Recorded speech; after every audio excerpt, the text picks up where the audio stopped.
Jehovah is as near this day as in the time of the ancients. Put yourself in order, becoming one with him. And no book is so easily read as his created universe. Inspiration comes less by books than by what Jehovah wrote. His worlds read him and his works. Frame your speech and your thoughts for him. He will answer you in your own behavior and in the happiness of your soul.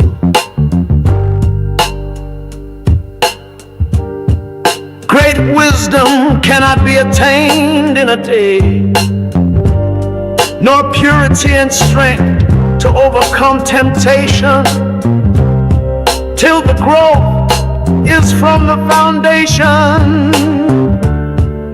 The fool will say, the sacred books are no more than man of his own knowledge could write. Yet he has not wisely imitated the power of the words of your God. Let him do this well, and behold, he will also declare my words are from me. Yes, he will recognize them wherever found. It is the will and wish of your God that all men become constitutionally capable of receiving and comprehending the highest life, and that they shall no longer depend upon any priest, church, oracle, holy book, or upon consulting the spirits, and that their behavior may make the earth a place of peace, with long life to all people, for the glory of Jehovah. To his Etherian gods and goddesses, Jehovah said, as you have founded arcs of light in my Etherian heavens to determine the travel of my corporeal worlds, so shall my God of the earth inspire mortals to build lighthouses for man's ships that travel on the oceans, and those who travel in the ships. And those on the land shall know when a ship nears the port, even as you see my traveling earth approaching the place of Casmen. For this shall be an illustration to mortals, that I have appointed cycles of times and dawns of times, with gods and goddesses to superintend my creations in tenderness and love, lest by chance man becomes despondent, saying, alas, Jehovah did not provide in wisdom commensurate with the magnificence of his creations. Behold, the time draws near when the nations of the earth shall course around the whole earth in ships, crossing the seas and oceans to all the places I created.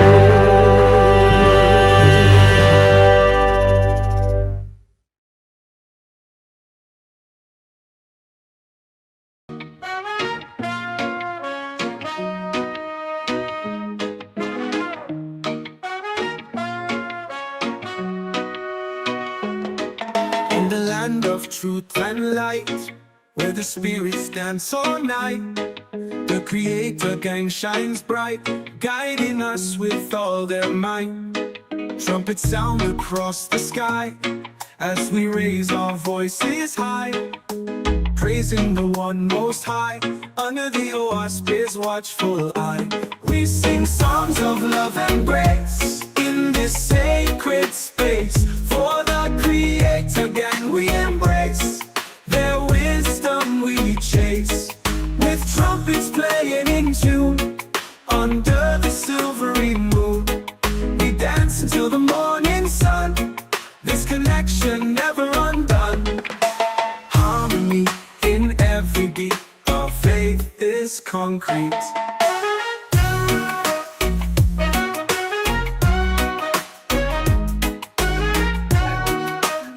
family. Through the pages of the OSP, ancient wisdom on display, teaching us the righteous way, leading us Wagwan to family. a brighter day. With each trumpet blast, we're reminded of the past and the love that will ever last. In this divine contrast. United in spirit, we uplift and hear it. We sing songs of love and grace in this sacred space. For the Creator again we embrace, their wisdom we chase, with trumpets playing in tune. Yes, family. Yes. What a Guam family. Your boy Slash Shalom Live and Direct. You know how we do. Give me a one in the chat if you can hear me clearly. I ain't got my phone to check in and tap in, you know.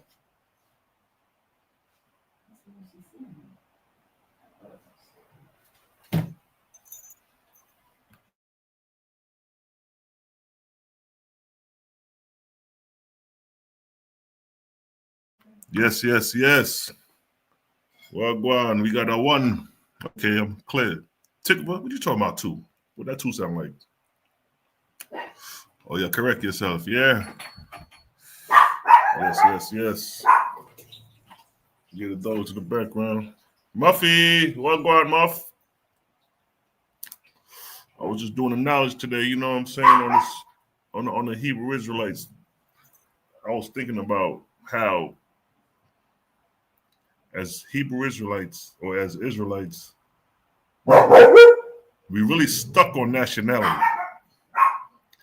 A lot of Israelites is heavy, if not, that's the first priority is nationality. Now,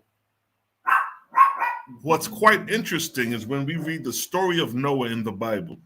Noah is the progenitors of Shem, Ham, and Japheth according to the Bible.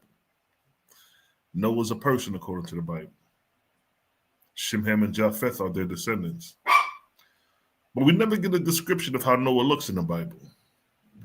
We just assume he's black because we're saying that back then all the people was black people at that time and point the time of Noah, which if you were to ask somebody biblically, what is the time of Noah, you couldn't get an answer, of course. Yes, the God spell is real. Creator is undefeated. So, what is the description of Noah? Is there a description of Noah in the Bible? If you read the Bible, you'll find out that Noah does not have a description. So now, we say Ham is Africa, the black man. We say Shem, this is the biblical perspective. Ham, Cush, Mizraim, all that is Egypt. Shem is supposed to be like the Middle East, Saudi Arabia, Iran, and Iraq, and Japheth supposed to be the white people. That is the biblical understanding of the genealogy of the races. Ham being black, Shem being black, Japheth being black, Noah being black, right? But nowhere in the Bible do we see a description of Noah. Now, we are quick to go to Revelations and read the description of Jesus Christ. He had feet of bronze burnt in the oven.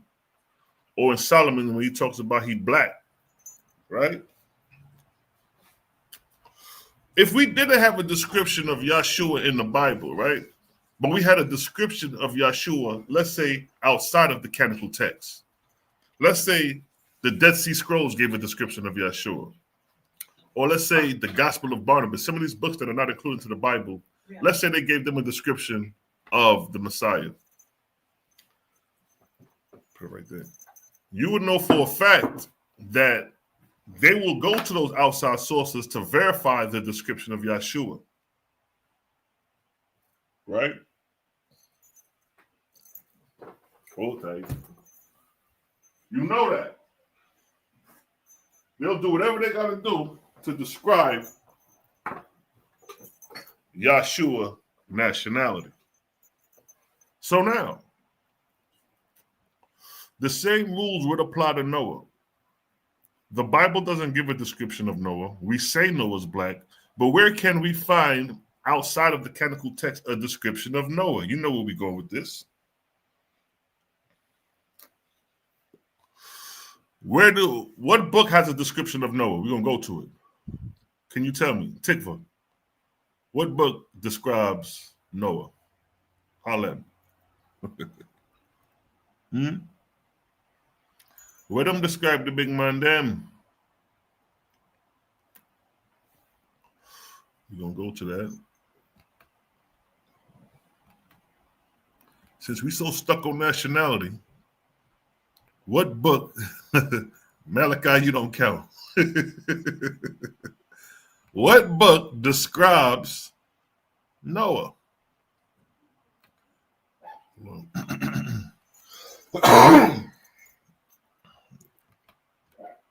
And yes, indeed,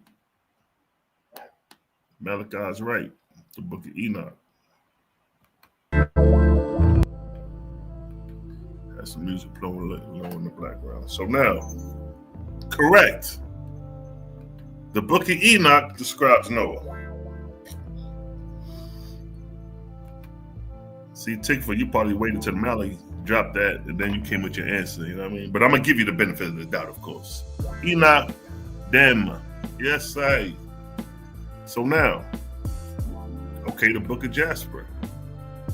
I'll let somebody hold that book and never seen it again. But we're going to go with the story of Enoch, because Enoch gives a description of Noah. Now, let me get ready to share my screen.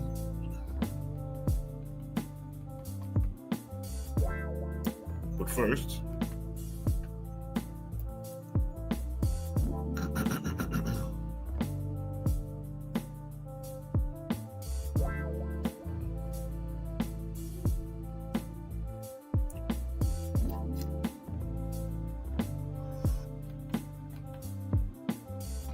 share my screen.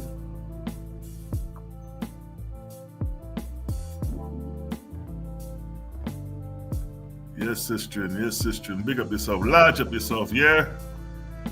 All right.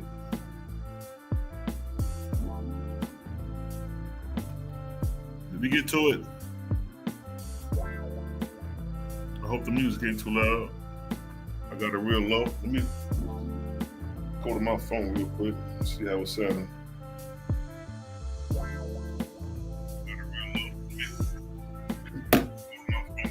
All right. Let me tap that down to an inch.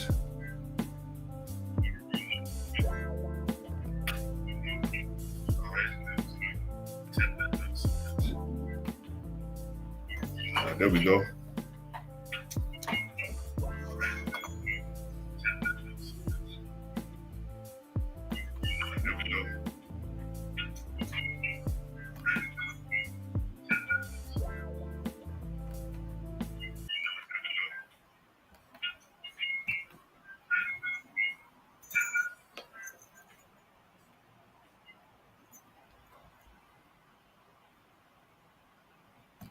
Now, here is the genealogy of Noah in the Bible.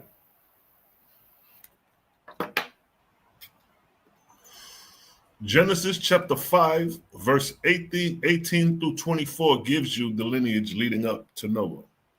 You got Jared had Enoch, and Jared lived 162 years and he begot Enoch. And Jared lived after he begot Enoch 800 years and begot sons and daughters. And all the days of Jared were 962 years. And he died. And Enoch lived 65 years and begot Methuselah. And Enoch walked with God after he begot Methuselah. It says Enoch walked with Yahweh. Right? So you have the book of Enoch that The Brews, some of the Brews don't accept, they reject the book of Enoch, although Enoch walked with God. After he begot Methuselah 300 years, he begot sons and daughters. Verse 23, and all the days of Enoch were 365 years, and Enoch walked with God, and he was not, for God took him. So you have a whole book of Enoch that the Brews dismiss for whatever reason, but he walked with God.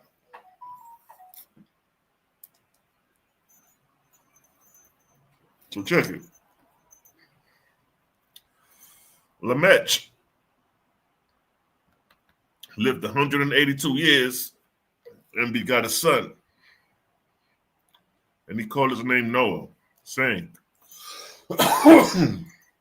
this same shall comfort us concerning our work and toil off our hands, because of the ground which the Lord hath cursed. Now, that's in the Bible. We got Noah, but we don't have a description of Noah right at this moment. Hold tight.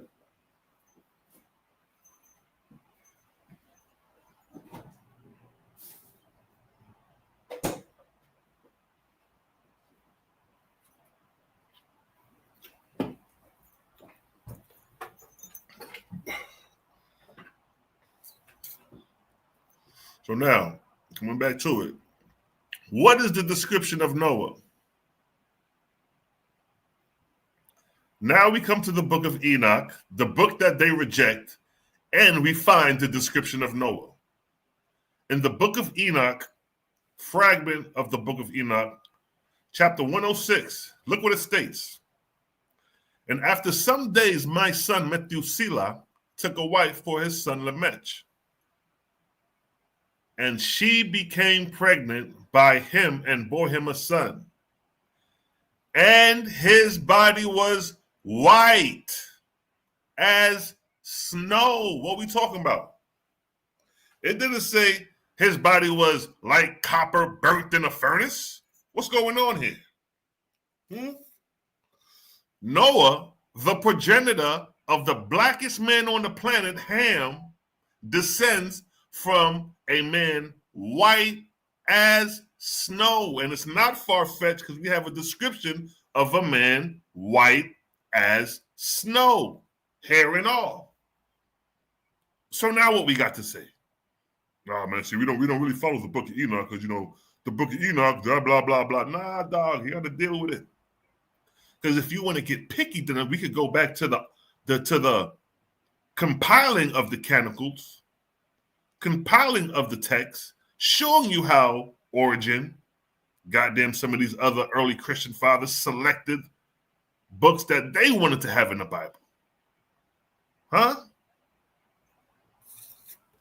So we ain't going to pick and choose because the picking and choosing was done before the King James Version. The picking and choosing was done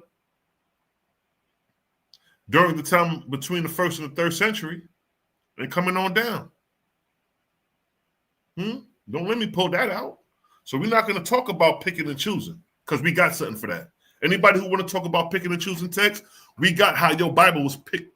The text in the Bible was picked and chose. Why do you think the Apocrypha was in there? The Apocrypha was in the original King James. But if you go buy a King James Version right now, more likely you don't got an Apocrypha version. So who took it out? Who had the authority to take it out? Did God inspire whoever to take out the Apocrypha from the King James Bible? No. So we're not going to play the pick and select game with these texts. We're holding all these texts accountable as being from the Word of God. So now, again, after some days, my son Methuselah took a wife, his son Lamech, and she became pregnant by him and bore him a son. And his body was white as snow. White as snow, that's the whitest of the white you can get. He was the whitest white man. He was the first white man. They say with black people, the original black man was black, dark as hell. Then he diluted his flesh, he got lighter and lighter. Well, the same thing with the white man. The first white man was white as snow. Then his genes started getting polluted. Then he started getting a little bit pinker and pinker, one more paler and paler. You see how the same rules apply? So the first white men had to be as white as snow. So now, let's go. So look, it says that his body was white as snow and red as a rose. The hair of his head as white as wool. They said Jesus' hair was white as wool. They described Jesus in Revelations as having woolly white hair. What's the chapter and verse in Revelations where they talk about Jesus having woolly hair? What chapter is that in Revelations? So here, there go Jesus. Because it says that Noah had white hair like wool. Jesus was described as having white hair like wool, and his face was white.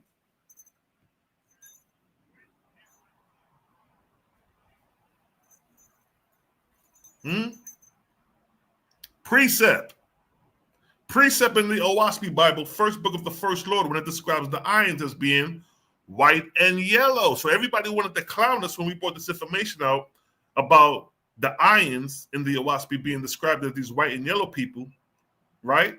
Being the progenitors of other races prior to Asu or primitive man. There was a people in the early times that was white and yellow. The same way Noah is described as white and yellow. So what are we talking about here? Huh? Look what it says. Verse 4 in the book of Enoch, 106. And his father, Lamech, was afraid of him and fled and went to Methuselah, his father. Look what his father said. I mean, look what he said. Verse 5. And he said to him, I have begotten a strange son. Talk about Noah. He is not like an ordinary human being. Huh? Kind of sound like Esau. But he looks like the children of the angels of heaven to me. His form is different. And he is not like us niggas. His eyes are like the rays of the sun, and his face glorious. Now, key point. Key point here. He said, I have begotten a strange son. He don't look like us. He said he looks like the children of the angels of heaven. So wait a minute. If Noah is described as being white like snow, and here you have Methuselah, here you have Lamech coming to Methuselah say, yo, this nigga look like the angels of heaven. So what does that say about the angels of heaven? What are we saying? What is he saying here? That Noah resembles the children or the angels of heaven. Look what it says, though. He looks like the children of the angels of heaven. What are we talking about here? These children of the angels of heaven are described looking like Noah being what? Come back up. White as snow. His body was white as snow. And of course, we're not talking about Europeans here. You know what I mean? We're not talking about Caucasians. Let's let that be clear. This is something different. He's describing his hair as wool. Europeans don't have wool hair. So you're describing a melanated looking person with white skin like snow. Then we precept that with the Owaski showing the irons were white and yellow. Then we read how Lamech is telling Methuselah, like, yo, he looked like the children of the angels of heaven. Now look at this. Look what Owaski say. Precept. First book of the First Lord, chapter 1, verse 2 and 3.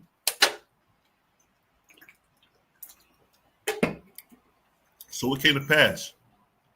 Now, you know what? Before I even read this, let me come back up and highlight the children of the angels of heaven.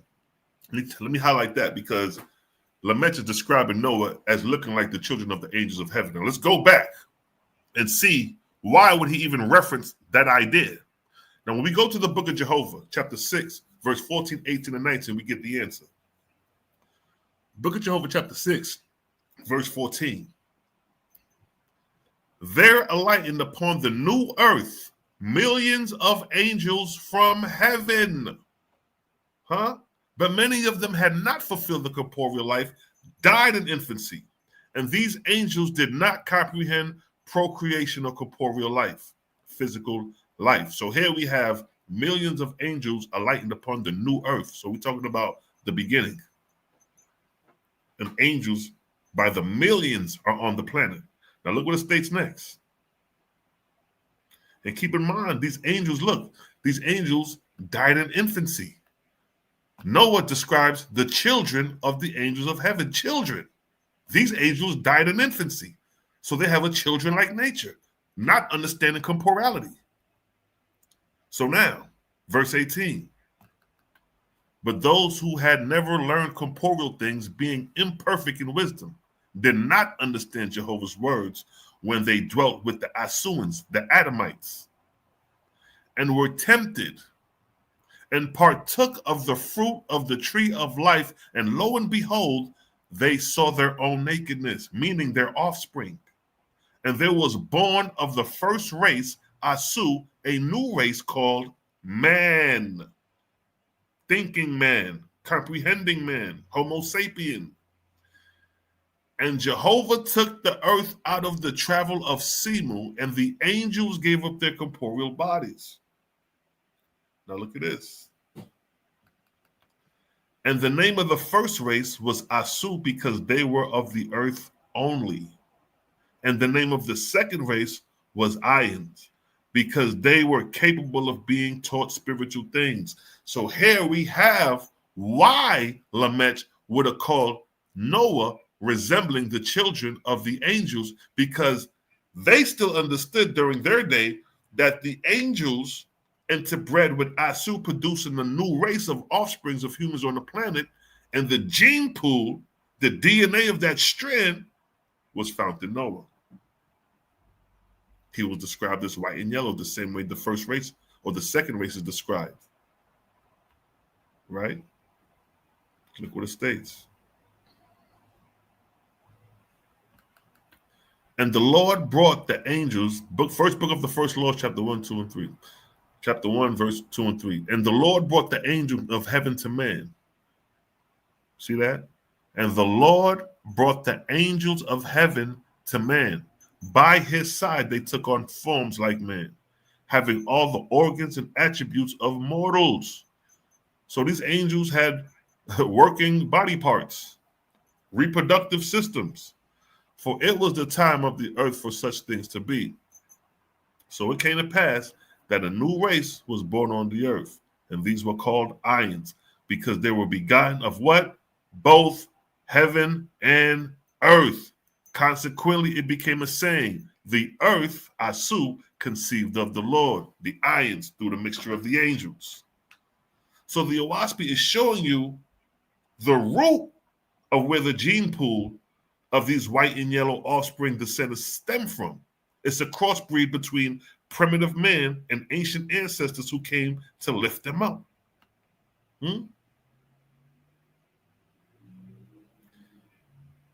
The Ions were what? White and yellow. But the Drooks were brown and black. And the Ions were small and slender, but the Drooks were tall and stout. So here we have a description of these angels that came to man, interbred, producing a race of white and yellow offspring. And coming back to Lamech, saying that, Noah resembles the children of the angels of heaven. Because I'm sure at that time they would have had echoes of the story of the Genesis.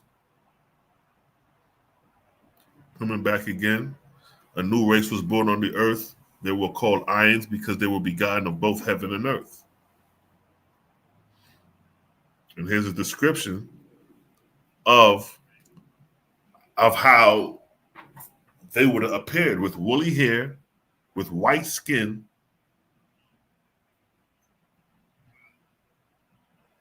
Now look what it states coming back to the Enoch. it does not seem to me that he is of me. This is Lamech saying that my son don't look like he come from me, but of angels. But of angels. This is Lamech talking. Why would he even reference angels? And I fear that a wondrous phenomenon may take place upon the earth in his days. And look, precept once again, Book of Jehovah 6:14. There alighting upon a new earth millions of angels from heaven. So what Lamech is referencing is not too far-fetched, because he's saying like, yo, my son looking like the angels, and they must have had a comprehension at the time that these angels were white and yellow with woolly hair. So now, verse 7, Book of Enoch. So I am beseeching you now, talking about Methuselah, begging you in order that you may go to his grandfather Enoch, our father, and learn from him the truth, for his dwelling place is among the angels. So they confused. He's lost on why his child looks like this. Now look what happens.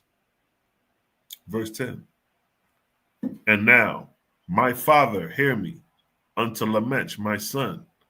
There hath been born a son, the like of whom there is none, and his nature is not like man's nature, and the color of his body is whiter than snow. What we talking about? This is Noah we talking about, being described unlike any other human being. Keep in mind, this is the progenitor of Shem, Ham, and Japheth, according to the Bible.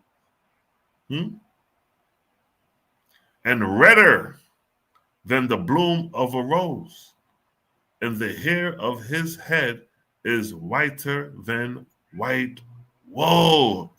This is Noah we talk about. And we always use an objective reality to show you what we talk about. So here's an example of what they see. You want to see the black men, dark brown men, and then you produce this. Something unlike you ever seen before. Today, what we call albinoism and an albino. But we're not going by today's definition of anything. We're going by description. White and yellow, that's what we're going by. The hell with the nature of the disease or whatever they try to put a place on albinoism today. We're going by what the book says as far as white and yellow people. And today we see variants of white and yellow people, whether if you want to call them albino or not. We see it. And I ain't talking about Caucasian white and yellow. And look what it states. His eyes are like the rays of the sun, and he opens his eyes, and thereupon lighted up the whole house.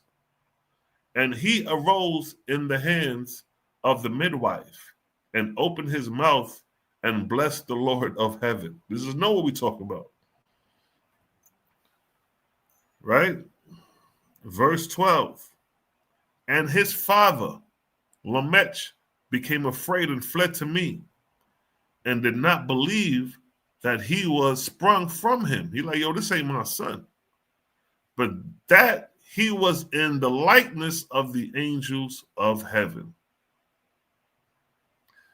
And behold, I have come to thee, that thou mayest know, thou makes me know to make, thou mayest make known to me the truth. You know, these words be tongue twisted. And then it says, and I, Enoch, answered and said unto him, listen, listen, the Lord will do a new thing on the earth. And this I have already seen in a vision. And make known to thee that in what? The generations of my father, Jireh, some of the angels of heavens transgressed the word of the Lord. Now look, precept.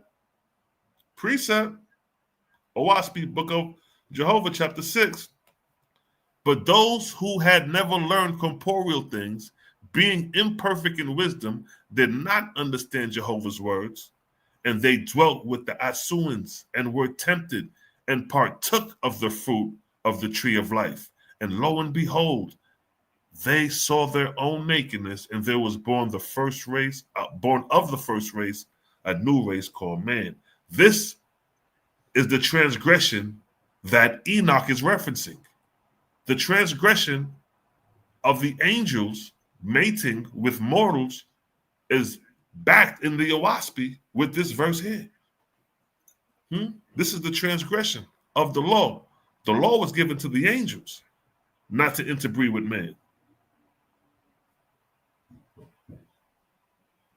Verse 14, listen, and behold, they commit sin and transgress the law, and they have united themselves with women and committed sin with them, and they have married some of them and have begotten children by them. This is what we're talking about here. Look what Jah say, precept, Book of Jehovah, chapter 7, verse 21. Jehovah said, I do not condemn you because you have become what? Joint procreators with the Asuans. Backing up what the book of Enoch is saying. For you have done two services to me, which are, first, to teach yourselves corporeal things, so that you can understand and sympathize with corporeans.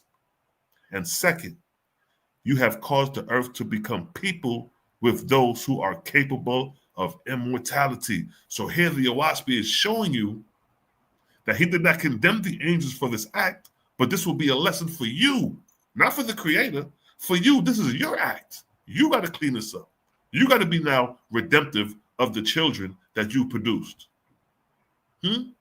So coming back to Enoch, when he's telling Lamech, well, this is what happened during the days of Jared. The angels transgressed with man and produce offspring. So what he is telling Lamech, what Enoch is telling Lamech is that your son is a descendant of this lineage. That's what he's basically letting them know, coming back up. Coming back up to verse 13. And I, Enoch, answered and said unto him, the Lord will do a new thing on the earth. And this I have already seen in a vision. Listen, and make known to thee that, listen, in the generations of my father Jared, some of the angels of heaven transgressed the word of the Lord. Right? Bam. We see that take place when they transgress and interbred with Asu, producing a new race called Ions. Right? And then it says, look, in the book of Enoch, they committed a sin, they transgressed the law, united themselves with women, producing offspring. We show that. And look what it states next in verse 17. And they shall produce on the earth giants, not according to the spirit, but according to the flesh. And there shall be a great punishment on the earth. And the earth shall be cleansed from all impurity. Yeah, there shall come a great destruction over the whole earth. And there shall be a deluge and a great destruction for 1 year. So now, let me come here.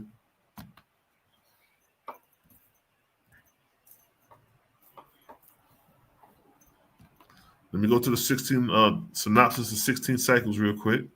Parallel that, precept that. You know, the precept game be crazy. Right?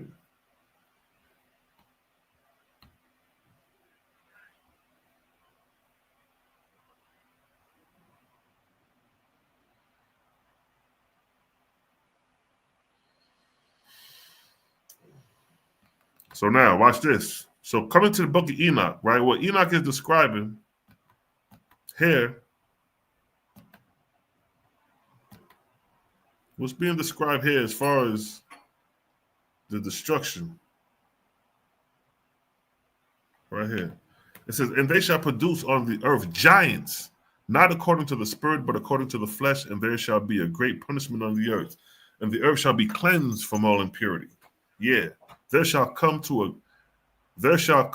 a great destruction over the whole earth.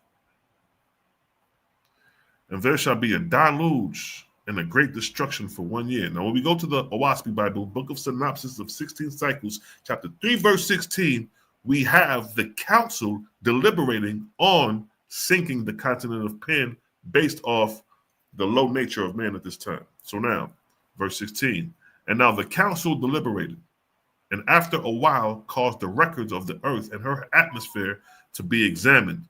And they discovered that the heavens of the land of Waga, Pan, was beyond redemption because of the what? Great numbers of the spirits of the cannibals and the multitude of fetals.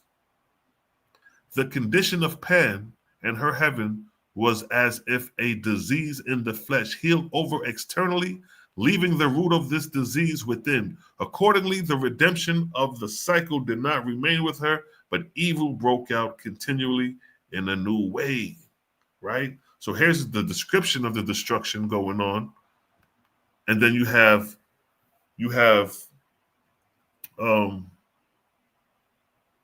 Enoch describing the great destruction to come, the deluge, right? Coinciding with what we just read in the Owaspi. Now look, and his son who has been born unto you shall be left on the earth, and his 3 children shall be saved with him. Now we know these children, we know from the Owaspi that those are not actual children, but the fleets of Shem, Ham, and Japheth. When all mankind that are on the earth shall die, he and his sons shall be saved. And now make known to thy son Lamech that he who has been born is in the truth his son, and call his name Noah, for he shall be left to you, and he and his sons shall be saved from the destruction, which shall come upon the earth on account of all the sins and all the unrighteousness which shall be consummated on the earth in that day. And coming back to the Owaspi, validating that this is the deluge they're referencing. So Jehovah said, now will I prune the earth and her heavens. Behold, the division of Pan shall be hewn off and cast beneath the waters of the ocean. Her heaven shall no longer be tenable by the spirits of destruction, for I will render its foundation and scatter them in the winds of heaven. So in the Owaspi, it gives you a locality of what's going on. When you read the Bible, it doesn't give you a locality of where they're at when this is going down. But in the Owaspi, it lets you know that the continent of Pan, located in the Pacific Ocean, is the continent where this destruction is going down. So in order for Jared, Enoch to know this, they would have had to have been on the continent of Pan. They couldn't have been in Jerusalem talking about the destruction of the great deluge when the locality and the pinpoint of that is the Pacific Ocean. You know what I mean? In the continent of Pan in the Pacific Ocean, and Jared and knowing them being way over in Jerusalem, it wouldn't make no sense to talk about a great destruction that's coming and it's way over here in the Pacific. But if you in the region and you seeing what's going on, it'll make way more sense to have that prophecy and better preparation if you in that environment on that continent. Look what verse 18 states. Go therefore down to the earth and provide nets and vanches for receiving the spirits of darkness and for receiving spirits of mortals who shall what? Perish in the waters. Also provide a place in my exalted heavens suitable for them, and you shall put walls around them in heaven so they cannot escape, but can be weaned from evil. So here is the redemptive process. We're not just destroying. Jehovah's not just destroying and getting rid of these people and they're the end. No, he's redeeming them. Once they die and cross over, he's redeeming them, weaning them from their evil, made them suitable. Gonna end up making them suitable. Hold up. Give me 1 second, family.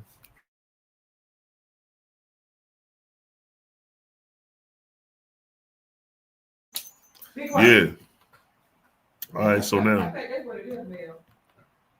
look. So again, we describe in the book of Noah, Enoch describing the coming destruction. And then we read from the Owaspi, that coming destruction is basically the sinking of the continent of Pan. So now, when we talk about Noah, When we talk about the Israelites being blackity black, there's no way you could walk your way and wiggle your way around the fact that Noah was white as snow. You hear me? So, you hear me? Yo, Cosmo, you want to hop on for a minute? I'm going to drop the link if anybody want to hop on. Freestyle session, you know how we do. You know how we do. So anytime Israel brings up the blackity black talk,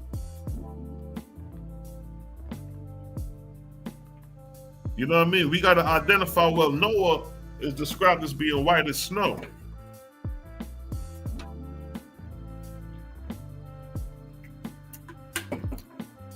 And we don't care if you believe in Enoch or not. We holding you accountable to the fact that, because if if Noah was blacker than black like tar, y'all gonna use the book of Enoch to show, like, look, see, even in the book of Enoch, Noah's black. Although we don't reference it, but Noah's black in the book of Enoch. Y'all don't reference it. If y'all could find an identity of Noah being black. But the identity of Noah is in the book of Enoch being white as snow. Peace to the queen. I see you, Deshaun. Where's your sister? Large up yourself, big up yourself, yeah? We just vibing out for a minute. Let's take a session. Take a minute to vibe. You know how we do.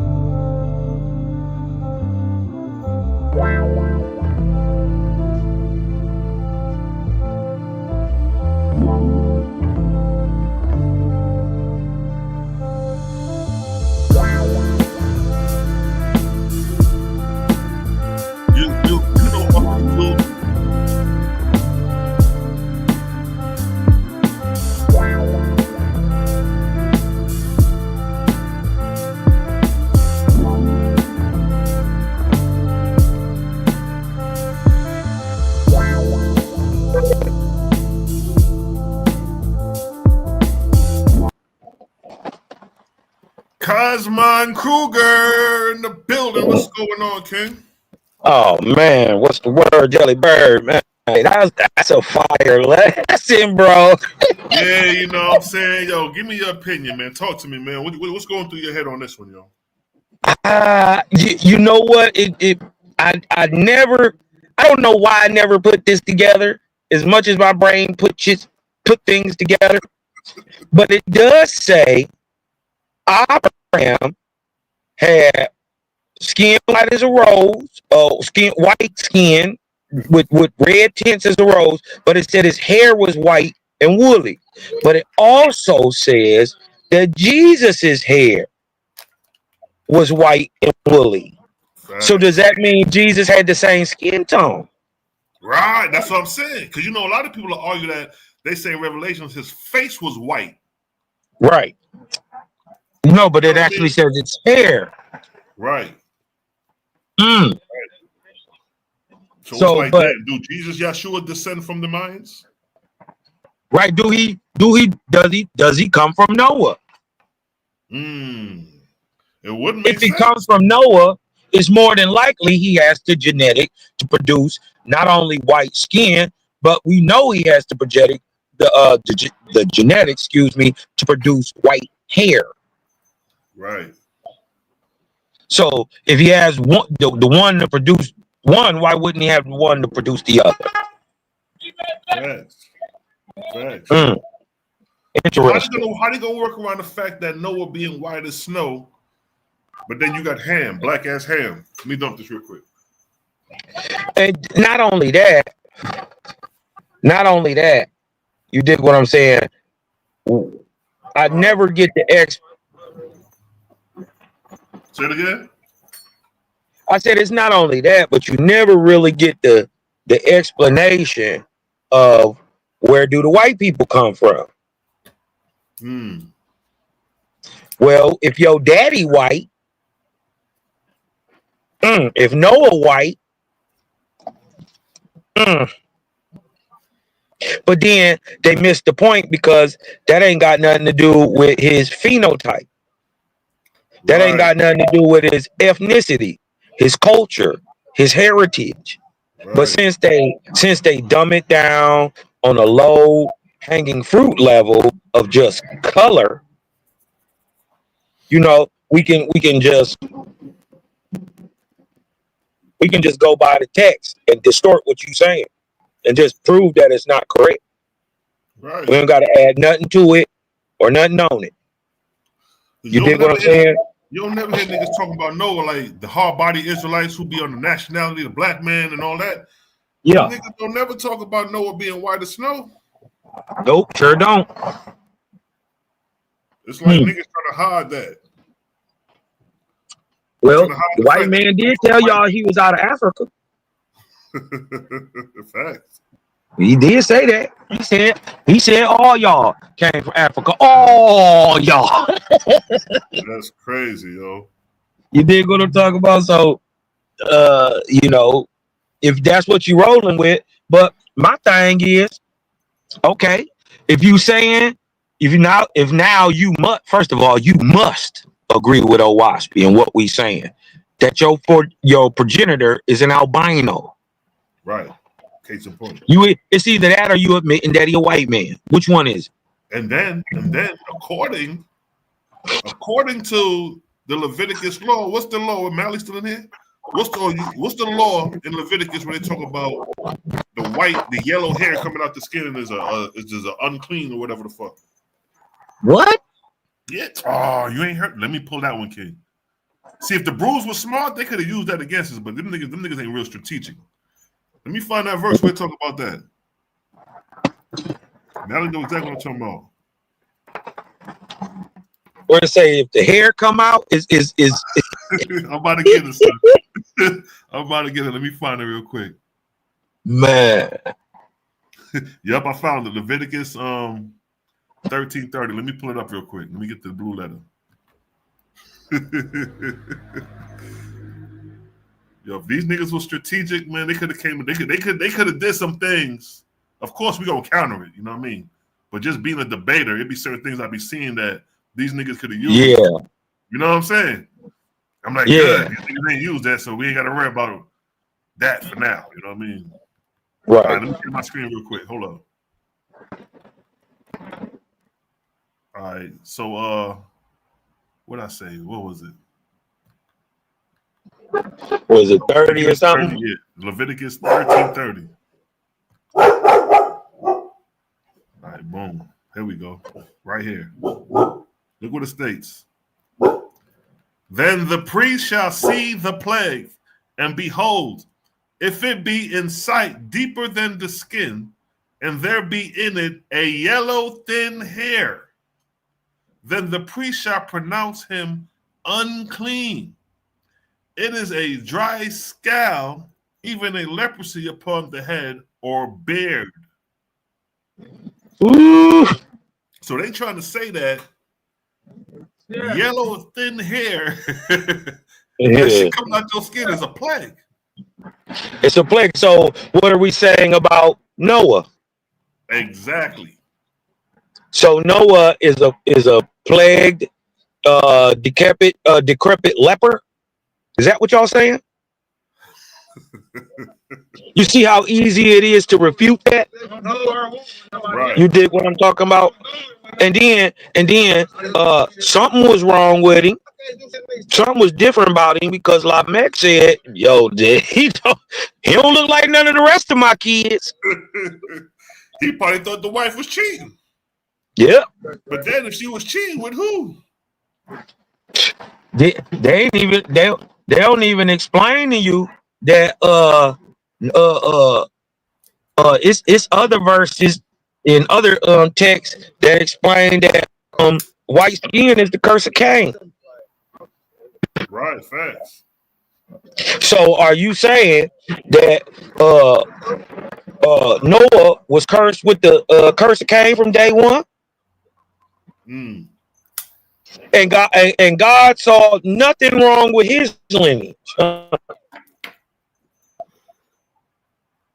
That's wild, yo. You see what I'm saying? What up? You see what I'm saying? Right. He didn't see nothing wrong with his lineage, but he blessed or cursed with the curse that came. Come on, man. Look what the next verse say. Let's see.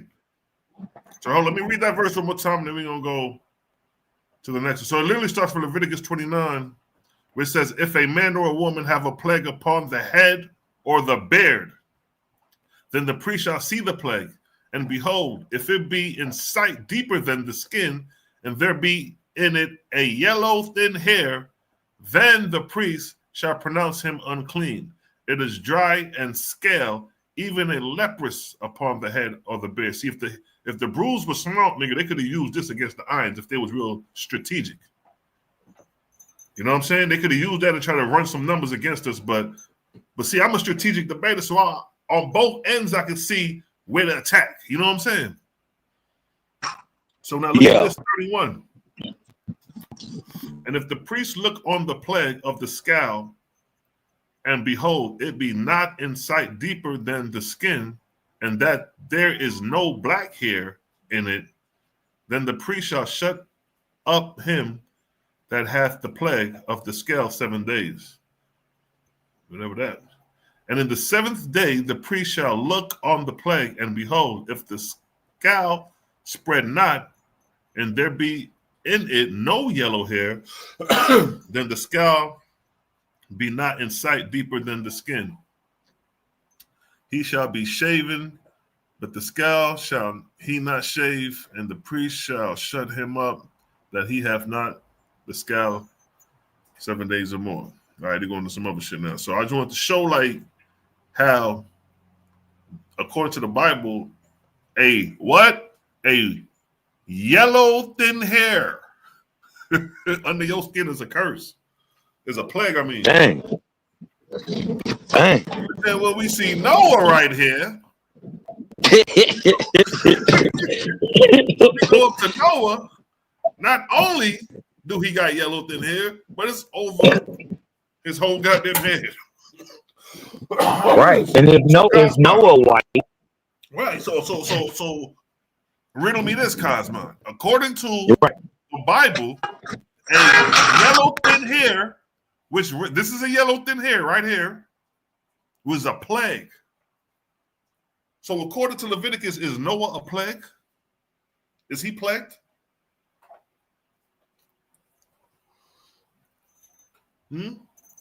Is this a transgression of the law we looking at right here? Because even when we read in the Oaspi, he says he didn't condemn them for interbreeding with men. He said, yo, this will be a lesson for y'all niggas.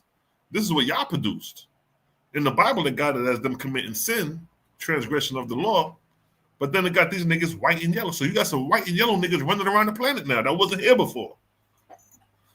Which some would say the cursed seed.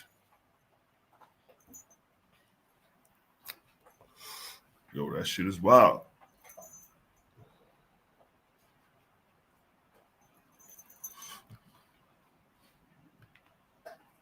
Oh, Prince. I see Prince And in the see, that's the background. thing, bro. I see Prince in the background. That thing right there, bro. Yo, Cosmo, your phone cracking up. Your phone had one. I didn't even know you was talking. My bad. Can you hear me now? Yeah. I was saying, that's the problem. I see Prince just hopped on, but go ahead, King. I can't see y'all, but I can hear y'all. And see, that's the problem. That's the problem right there. Because if you're going to say that blonde hair and light skin is from the cursed seed, well, then you must admit that the progenitor of your race and your tribe, Noah, is of the cursed seed also. Right. You dig what I'm talking about? I don't think they're ready to admit that. I don't think they want to admit that. But the greater problem is you can't get around it. You can't get around it. They say your forefather's a white boy. Even if later could be brown, it don't show it. Right? It says something about David and all them. But David wasn't a prophet. Right. Noah's the no shit. Noah, according to the Bible, is the only nigga who survived the previous earth, the previous cycle. Right. So like you say, that's a major focus. We can't just brush that over about him not knowing what his description is. If we can be some black niggas, Right? Because then you gotta show Ham, Shem, and Japheth. exactly. You dig what I'm talking about? And then oh, my bad. If and then you gotta show us Abraham. You gotta show us Moses. You gotta show us Yeshua. You dig what I'm talking about? These the people you gotta show, or everybody a white boy. It don't matter what you're talking about, right? Exactly. Just because them niggas was in Egypt don't mean that we could give them the motherfucking credit of being black. We know that the Egyptians was black, but you had other civilizations in Egypt. It was a civilization. Don't we got other civilizations in Egypt right now? Exactly. Ain't the Arabs claiming to be the ancient Egyptians? Right. So we know that it's people that can just usurp and take over people's lands, claim up their name. You dig what I'm saying? So my thing is, y'all better off rocking with the OY, because at least we can show you that the ancestors was brown folks. Mm-hmm. Right. Abraham. Real niggas. We can go straight to the page. Exactly. Ask them niggas what Abraham looked like. According to the Bible. Tell them, go according to the Bible, go in there and show them what Abraham looked like. Show me what Moses looked like. According to the Bible, exactly. They don't got it. Yeah. You ain't got it. You did what I'm talking about, but then I tell you about, well, show me what Noah looked like. And you say he a white boy. Because that's what y'all try to blame on us. That's what we try to blame on us. I'm saying, because if that's the case, what I'm saying, y'all white. And it don't matter. Right. You dig what I'm talking about? If your skin brown, you just a brown skin. That's all that would be. You dig what I'm talking about? So, you know, it's gonna have to go one way or the other. Something is truth and something is false. Right. Because look here in the first book of the First Lords, chapter 2, verse 4, it says the irons were white and yellow. If the Brews was smart, they could have picked that verse right there. I mean, precepted with Leviticus 13 and 30 and say, look, them white and yellow niggas is a plague in their book. You know what I mean? Them niggas wasn't even thinking. Yeah, that would have backfired bad though to try to claim that. Yeah, we would have got to tell them that shit, but you know, they could have tried to use shit. You could at least try to lie on it and twist it around, make it say something it don't. You know what I mean? But it's gonna get you beat up in the end of the day. But what we're seeing is that that these their nationality, or their not nationality, but their race and their ethnicity is not changing, irregardless to whatever the skin color is. None of that changing. You just none of that's changing. So whether you thought you was a pale skinned or not, pale skin don't mean white, folks. Like we say today. And then go ahead. No, I was just saying that, it's just that the white and yellow, you dig what I'm talking about, are lighter versions of skin, because ain't no real white people like that. You know what I mean? Just like it ain't no real black people like that. You said this shit before I forget. You brought out an excellent point in the debate with the Hebrews when you basically when what's the young boy who went up and trying to go at the eyes to Corey. When you came to Corey and said that the Polynesians blonde hair ain't got nothing to do with Europeans, nigga, that was a death blow. We need to do some further information on that. Yeah. We need to dig that out. Like get all that information as far as. Go look in that same. I think it's in the same box too. You I know it say iron or something. You breaking up, King? Try to go somewhere where you could got a good connection. All right, I'm gonna jump back on in a minute. I hear you now, though. I hear you now. Keep talking for a second. Oh, okay. But what was I saying? We were talking about the irons. The Polynesians' blonde hair ain't got nothing to do with European blonde hair. Oh yeah. It's in the I think it's in the doc, in that doc that you looking at right now. If you look in there, I got the it say something about iron something. And Let me come back up because I did skip through. it be I saying think you put this up in here. I think you put this up in here. yeah, keep going, yep, because if you go down some, I think it's down, you will see that I got the whole thing in there. Nah, because it stops here. Yeah, keep going down. Yeah, it stops here though. I think it's in another I think you may have got the I think yeah, it might be in another one. what you doing? Moraz. Hold on for 1 second, Ken. It may, you know what? No, hold it Maybe. down. Hold it down. Say, go keep talking. I'm listening. I'm right here. I gotta do something. Yeah, it's just All right, I'm bad. No. Yeah. I just think they looking at it in a wrong way, in like a negative type of way, because of their experiences that they done had with pale skinned people. You dig what I'm talking about? Not knowing that lighter skin tones, you dig what I'm talking about, was birth of a sign of intelligence onto the planet. You dig what I'm talking about? Them same people that turned out to be white today was just a nigga a couple thousand years ago. A couple thousand, only two. Because think about it, the actual word gives it away. The word Caucasian gives it away.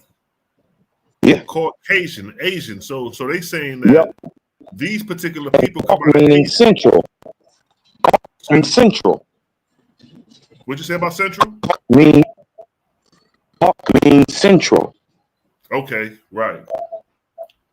So they saying that exactly where they from, Central Asia. Where is the Caucasus Mountains?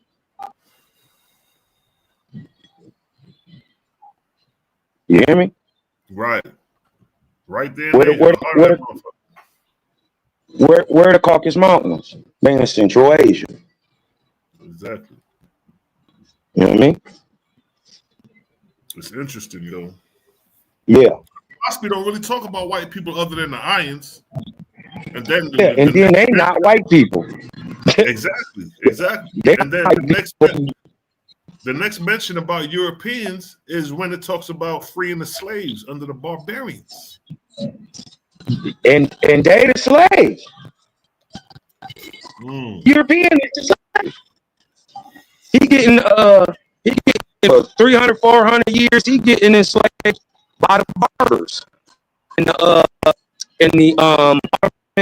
Ottoman Turks from 1550 to 1850. White folks is getting enslaved in Western Africa, Northern Africa. Europe is being raided by the Corsairs, the Vikings, and the Ottomans.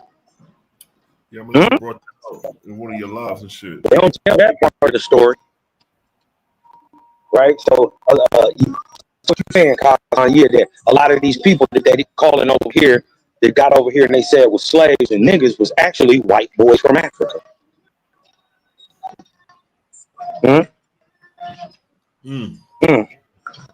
This is why when you mix with an African, you always get a mulatto. Think about it. If an African is blue black and an American Indian is copper color brown, how would you tell what the baby was by looking at it? You weren't able to. That's the same situation with the Egyptians and the Hebrews. They couldn't distinguish too much the difference between the two. Or I would say even more closely than that, I would say the Hebrews and the Hyksos. You dig what I'm talking about? They even look more alike, because you got to remember the Hyksos or the Hekakasu or the Lycians, they are kit and kin. You dig what I'm talking about with the Israelites? I gotta find that verse. I think it's during the days of Zarathustra, a little before or after, when they talk about the Lycians. I think it's the first book of God. First book of God. Moses walks the Lycians and the Israelites into Egypt. You talking about Abraham? I think it's the first book of God. Okay. He walked Lycians, or the shepherd kings, and the tribe of Iz and Zerah into Egypt. Yeah, facts. Facts. And then You you know had what I mean? Thutmose, who drove out the Shepherd Kings. So if Thutmose drove out the Shepherd Kings, how long were they there? That's 2,400 years apart. Right, exactly. Look at the distance, and they still around. That lineage is still coming down the line. So they would have been in Egypt, or the place that would later become Egypt, hundreds of years before Narmer and Scorpion and all them even came around. The Hebrews and the Israelites would have been there, what, 800 plus years? They would have already been there in 3953 BC. Exactly. Even the Narmer Palace shows they was already there. Yep. Because some people will tell you, like Ash, I heard Ash your question. I think even said he said it that the people who Narmer was fighting was Asiatics. So if that's true, that means the Asiatics was occupying Lower Egypt prior to Narmer. Facts. And that's why we see such a major influence from Sumer and Mesopotamia onto the Nubian and Egyptian lifestyle. Coming back to me and your documentary, the Mesopotamian influence in pre-dynastic Egypt. Yep. That's why it's really a one-way type influence. You know what I mean? Right. We don't see it. We don't see Egypt influencing Sumer.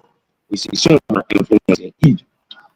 Exactly, and that's among the researchers. You know what I mean? They saying that. We not saying it. They saying it. Mm-hmm. Let me pull that up. Let me pull up that documentary real quick. I gotta find yours and shit too. Hit the niggas with that joint like, oh, what these niggas? The Mesopotamian migration and influence into Egypt pre-dynastic. Look at that there. And you know what the crazy thing, yo? Fuck around, Narmer be a goddamn Asiatic. He's just fighting his own people and shit, probably. He is. He's a nigga. You got to remember, he's his father is Phoenician. Right. His father, Scorpion 1, is Phoenician. You dig what I'm talking about? They come down and Phoenician means people of mountain. They're 100% Persians. Right. You see the map. You can see the map. You can see the screen. Or you just talking. Or you can see the screen. Now, do you see that eastern green part? See that green part in the east? You talking about Mesopotamia part? Yeah. Yeah. See where it says Mesopotamia at? Yeah. All that part is Phoenicia. You dig what I'm talking about? Of the mountains. Right. Because that whole area right there, is the Zagros mountain range. Everything that's green, that's the Zagros. You know what I'm saying? You reckon that these niggas had influence all the way to Upper Egypt. That's before Israel even got there. Right. The Iraq period is 4100, I think, right? 4100. Say it again. I said Iraq period is like 4100, ain't it? You broke up a little bit. The Europe period started about 4100 BC, right? Yeah. I got on it says from 4031. So the Eureka period ends with Narmer. They placed Narmer at 3100 BC, and the Eureka period ends during that time period. That's interesting.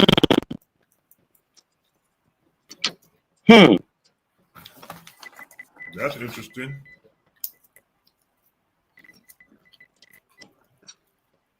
That's crazy. At the end of the Europe period, we get Narmer. Ain't that some shit? That is crazy. That's crazy. So, you know, these people, they keep blaming it and saying that Nubians was the only people there. Basically, only Nubians, Southern Sudanese, and people like that was the only people in the world that was doing something in that region. Watch be shining all type of light on that. Like, nah, cuz. Right. Nah. And then I've been doing so much research. I remember a long time ago when I was like, man, I said Solomon and them, Shlomo and all them came before David. And that there was a city in Africa bombed out. You dig what I'm talking about? You ain't gonna be able to tell it, but it's gonna be built out of mountains.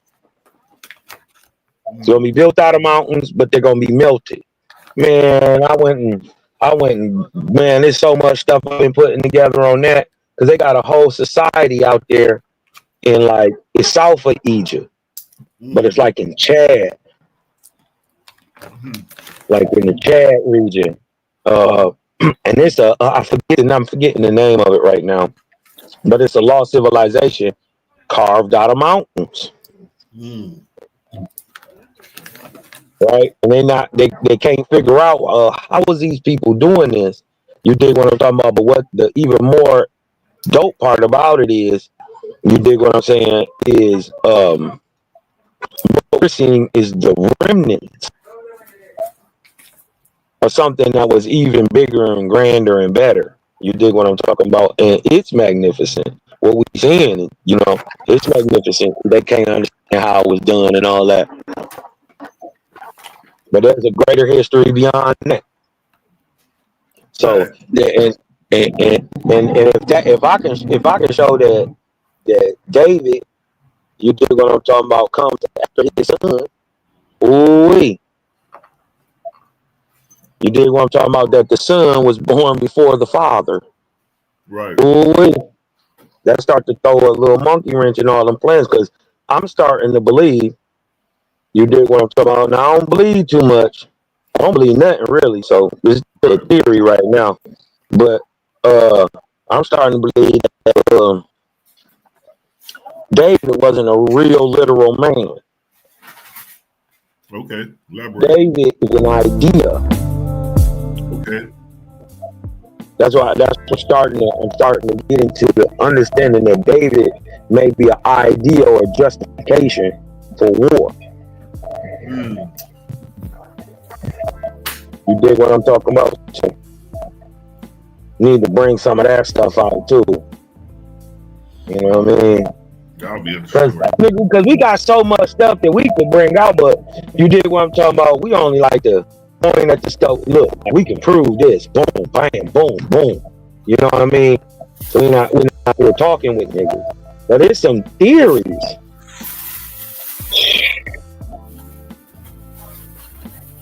There's some theories out this world.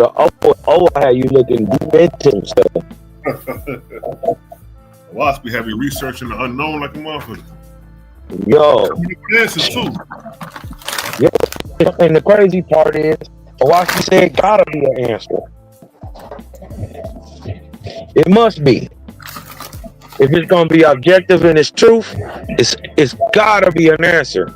What I've been noticing is that the answer already usually been found. They just call it something else. Okay.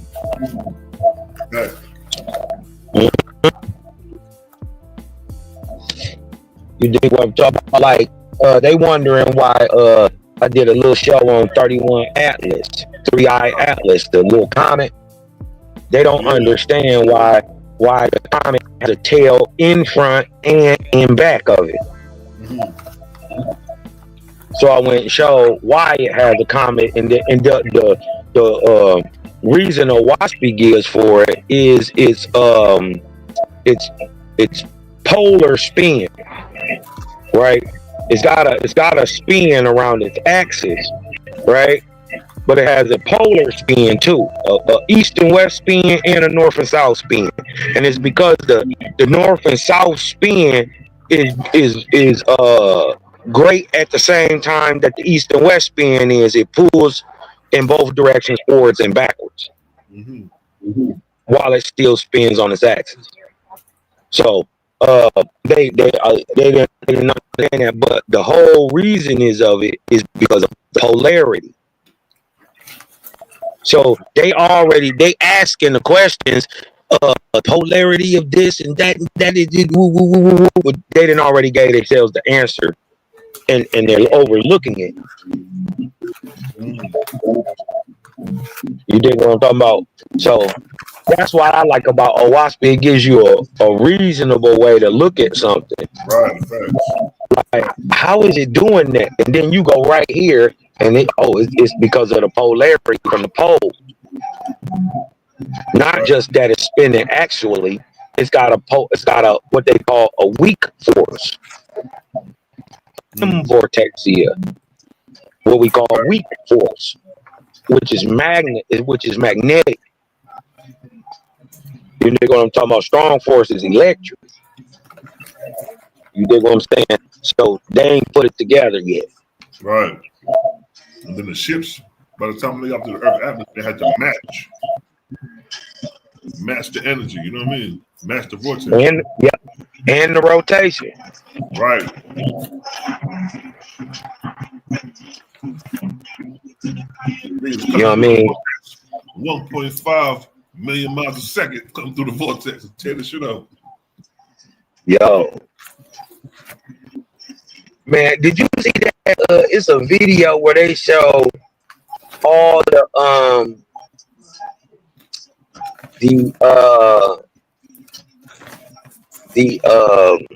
different little nebulous materials that are flying through space, and they gotta have a certain amount of size to be measured. I think it's like a mile or two or something. Or yeah, bro, it's so many of them. It looks like a blanket. I mean, these is the ones they can see. There's so many of them, and it looked like you ever seen a flight director on a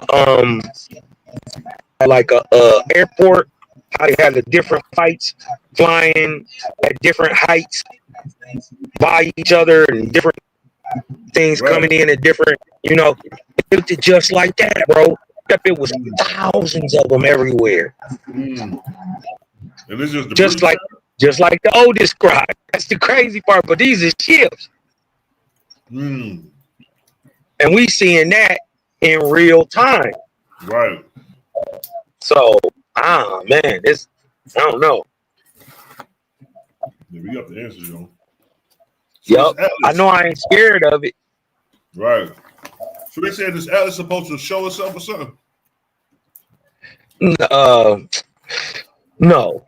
31 Atlas is 31 Atlas gonna be 167 million miles away from us at the closest. So we're gonna be able to see on the other side of the sun.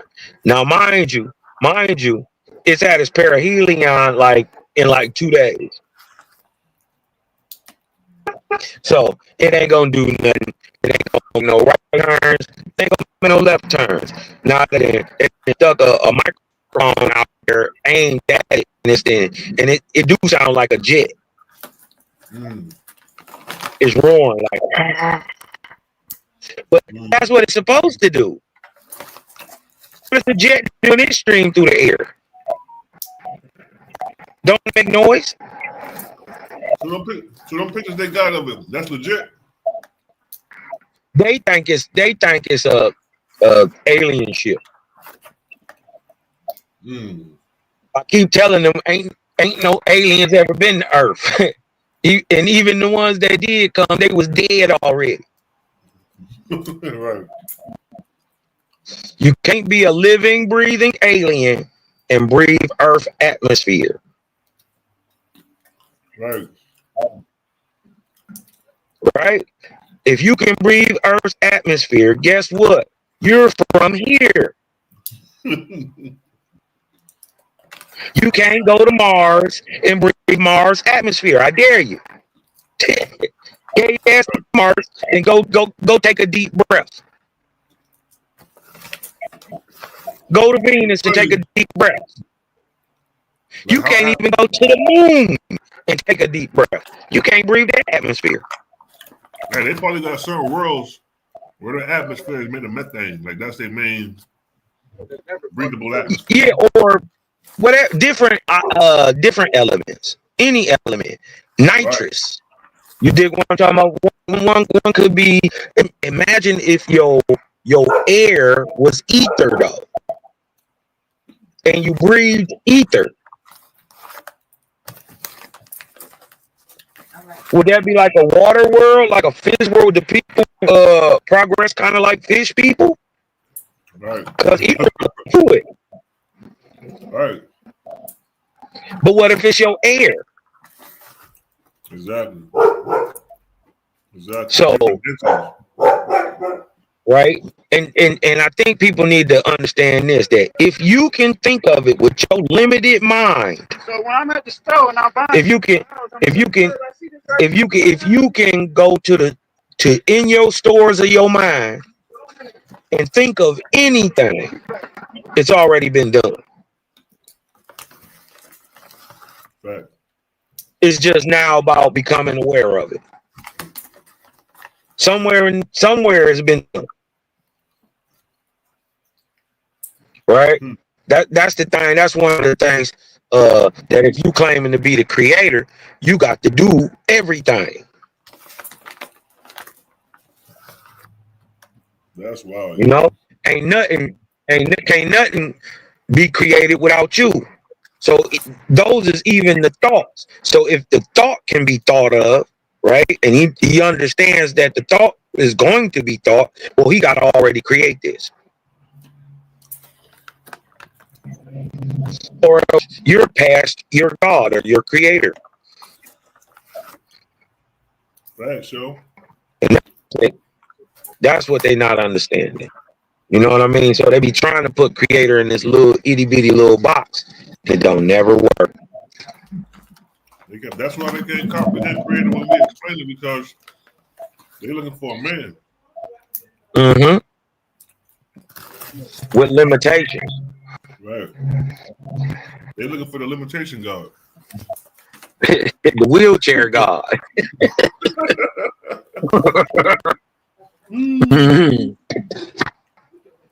Man, I'd be so mad if my God came back in a wheelchair. I'd be upset. Yeah, man. That'll be whack. Now you see that debate is about to go down with Inky and about evolution and shit, or Pangenesis or whatever. Yeah, have I think it's the night. Yeah, I think this time. I think they're supposed to be having a little debate or whatever. Inky on their ass though. Inky on Cuz head, man. I feel bad for Aunt, man.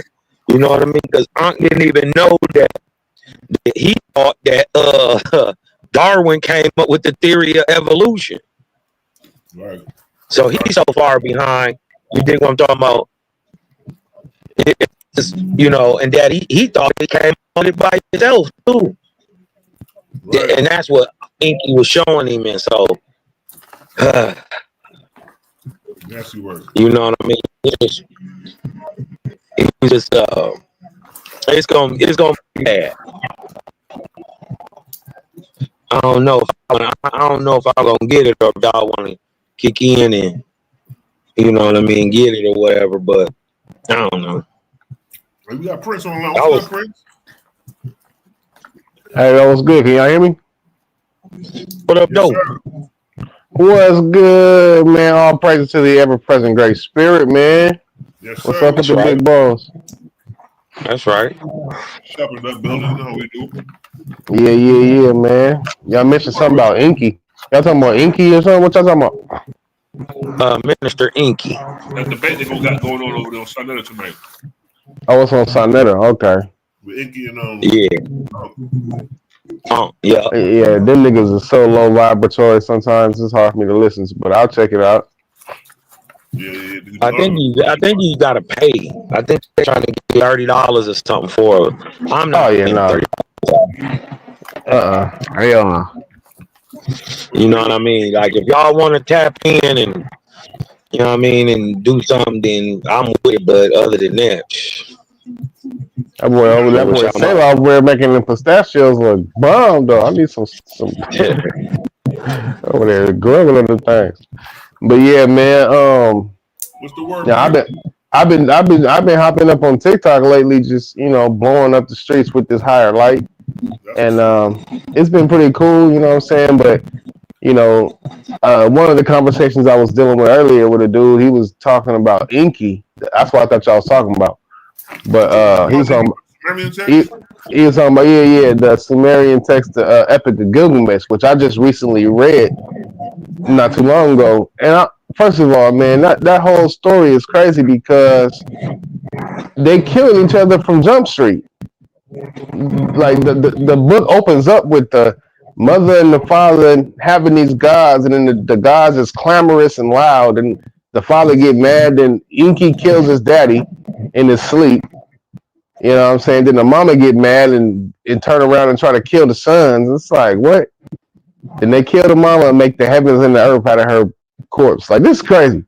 So I was trying to tell bro, like, dude, that's a false god. That book got to be false. I mean, it's written by a false god. If we're dealing with the character of the creator versus the character of deities, the creator ain't never going to inspire you to, unalive your parents or your son or nothing like that. So I don't know. I just was laughing with some cats about that book because it's clearly false.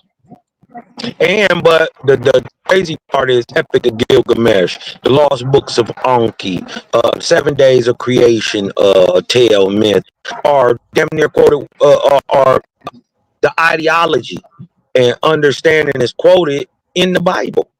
Right. It's the same story.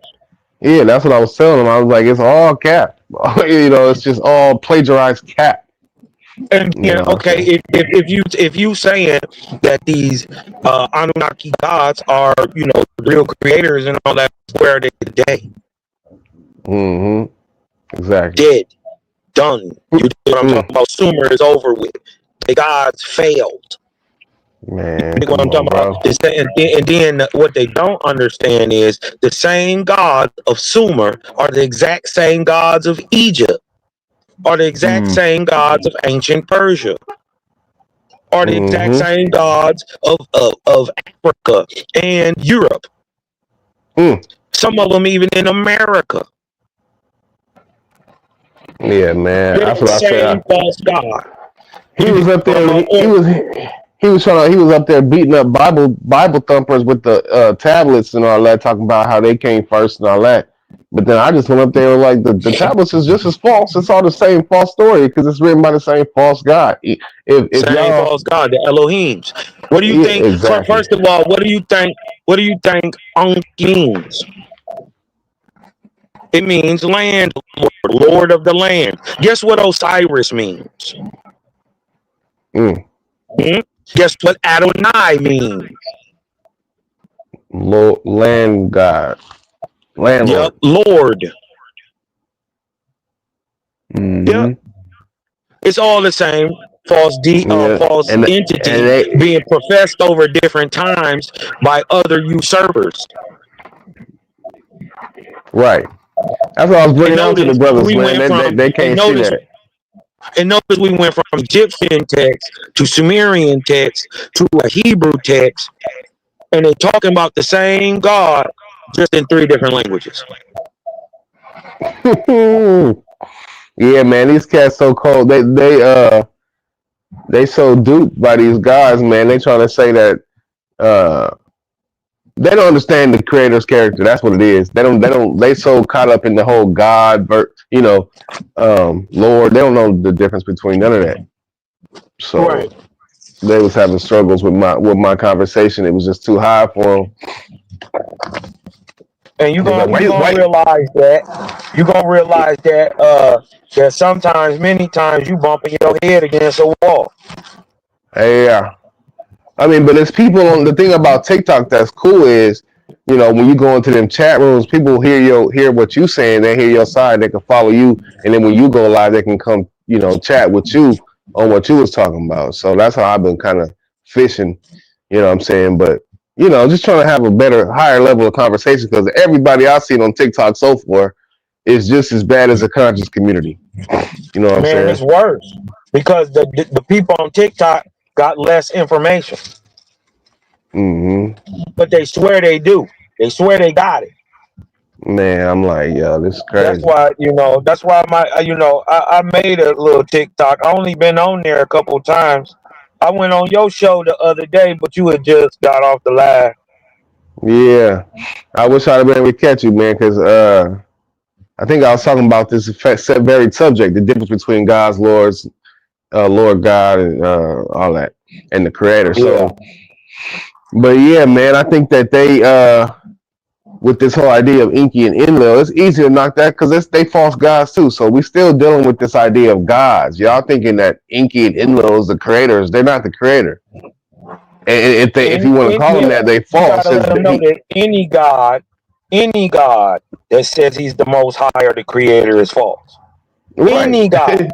Period. Is a difference. And that's what they don't understand. You know. So I just keep blasting that light out like y'all gotta get this. If y'all don't understand the difference between God and the creator, y'all gonna be confused for a long time. Religion did that. Religion got them to praise a god instead of the God maker. It dumbed them down. It told them that God was outside of them and didn't tell them that God is inside of them. That's the difference. They don't know that God is what you turn into. Right. And it's crazy because this only became a worshipful thing about what, the 23rd arc cycle when Anu did that? Yeah, so, that's 23rd. Yeah, that's not what 6,000 years ago. The Hebrew calendar, huh? Right. Yeah, yeah. Okay. All right. At the same time, we got the start of the Hebrew calendar. We got false gods starting to dominate on the planet. Pull it up. Yeah, facts. Y'all think that's a coincidence? So before that, everybody knew the creator was not a god, right? Or not to be worshipped. Not to be worshipped. Right.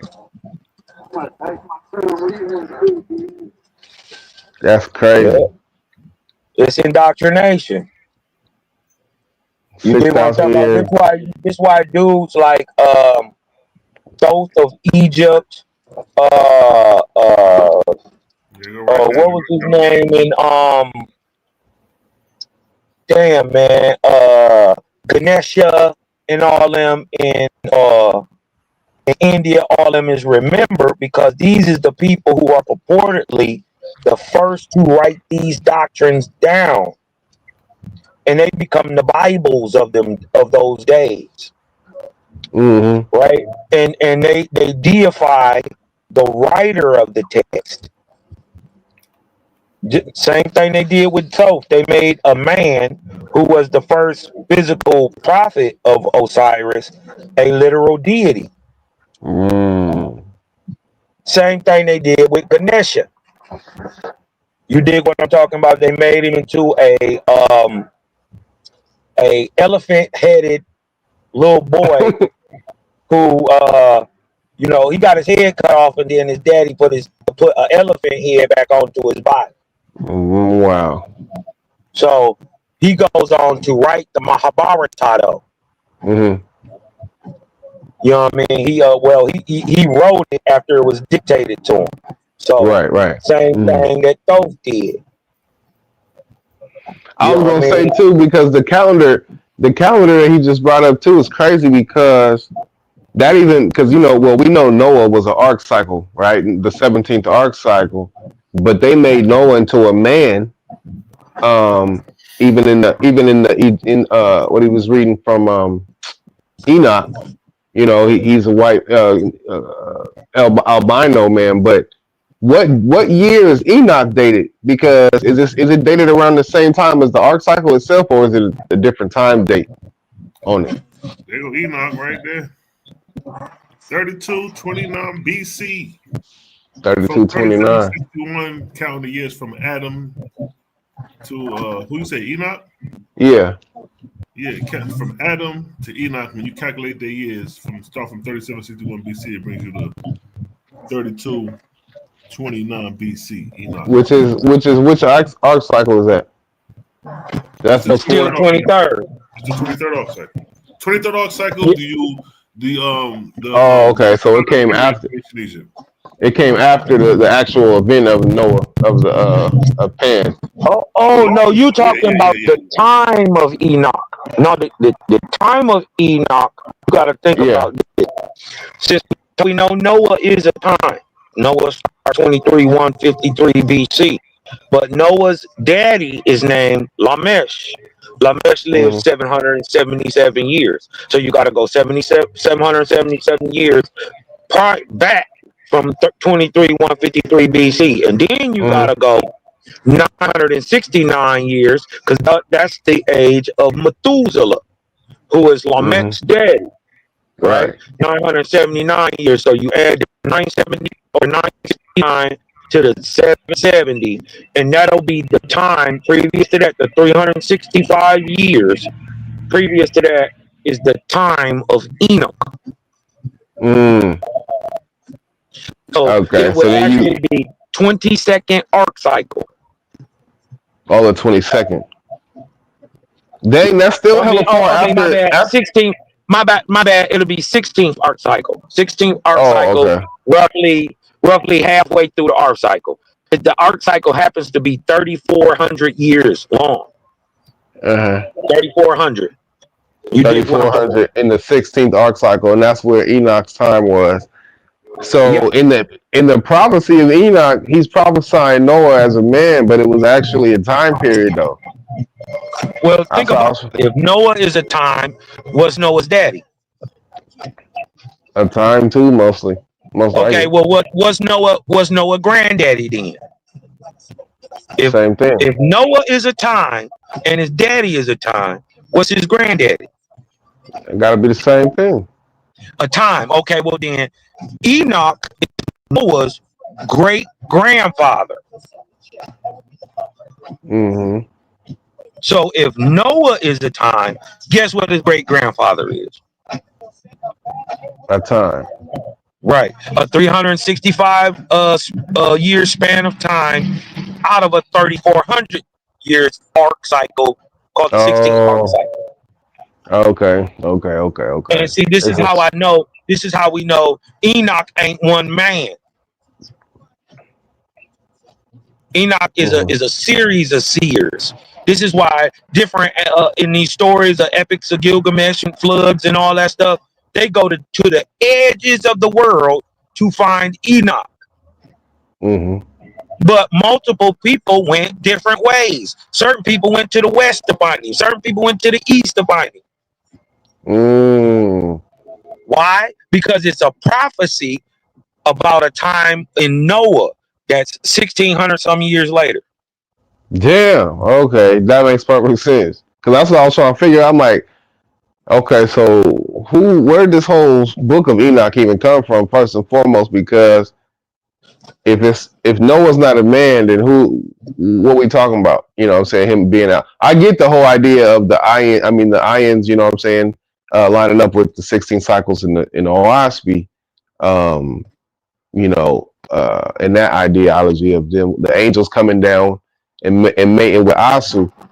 But I was just trying to figure out, like, damn, how did they get that idea of him being a man in the book of Enoch, and where did that come from? But Enoch is a they had time. to, they Enoch, had to Enoch is a time within that cycle of the 16th cycle. remember. You got to remember though, Bible is a purposely told lie. Right. It's Would that a include lie Enoch told on too? purpose. It's meant from the jump to confuse you, just be a little bit over your knowledge, so you will be humble, but you still might have some little questions, but you will shut the fuck up. Right, right. So would that include the book of Enoch too? Yeah, all of it. Oh, okay, that's what I was wondering because I'm like, You got to remember okay. the very first versions of the book of Enoch and all that would have came out in the very first versions of the text written by the Elohims, or your Osiris's, your what they call it, Anubis, Mm-hmm. and your so-called at the time your Ra or Anu. You know what I mean? Mm-hmm. Or Atum, however they vocalized it at that time. You dig what I'm talking about? It's all the same deity, and it don't matter from basically 3753 BC on down to the 1553 BC and the 24th archecycle of Bond. It didn't matter what you called the god.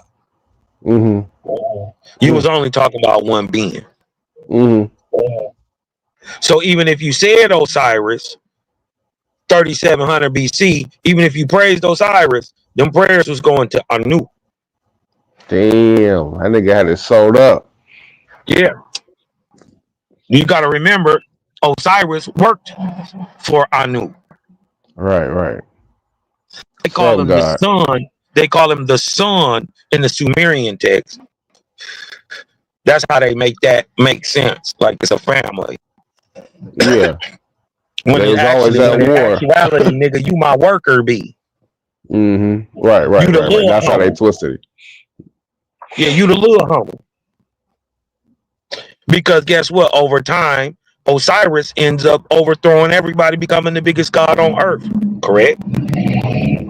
Mm-hmm. What happened to Anu? I'm saying Osiris ends up taking over them old titles like Yam, like Shamash. Mm-hmm. You know what I mean? Like Intu. They take over them old names for the sun and the Dias, Dios. Mm-hmm. He overtakes these. Osiris usurps these names when Anu go to hell. Mm-hmm. And then I knew the coldest motherfucker. This how I know he gonna be here a long time. Beyond the fact till niggas stop saying the word Lord, he gonna be here. But this nigga went to hell twice. Damn. He had to go to hell twice. He had to get a hell knot twice. That's crazy. To get it in his head. Yeah, that's some wild shit, yo. That's like a nigga doing 10 years, ain't learned his lesson, go back and do another 30 and shit. Yeah, crazy. Nah, man, that's wild. Crazy. You know what I mean? This why I don't know, man. I can just say I was just inspired now. The very first book I read in Owaski was the Book of the Wars Against the Lord. If y'all haven't read that book, that explains everything we going through today. Mm-hmm. Let alone, me and my cousin. Let alone the Book of Esra. The Book of Esra just sheds so much light on everything. Woo. But yeah, that opened up my eyes first. Once you read, and then look, this the dope part. Let me twist y'all cap on Owaski. Owaski the only book I ever seen do this. It's got a book inside of a book inside of a book. Think about this. The Book of Leka takes place during the Ark of Bond. Right. So we got a book of Ark of Bond. and the Book of Lika going on at the same time. But it's the only book. It's the only book that has a third book that's going on in the middle of the Ark of Bond, and starts after the Ark of Bond and ends before the end of it. It's called Eskra.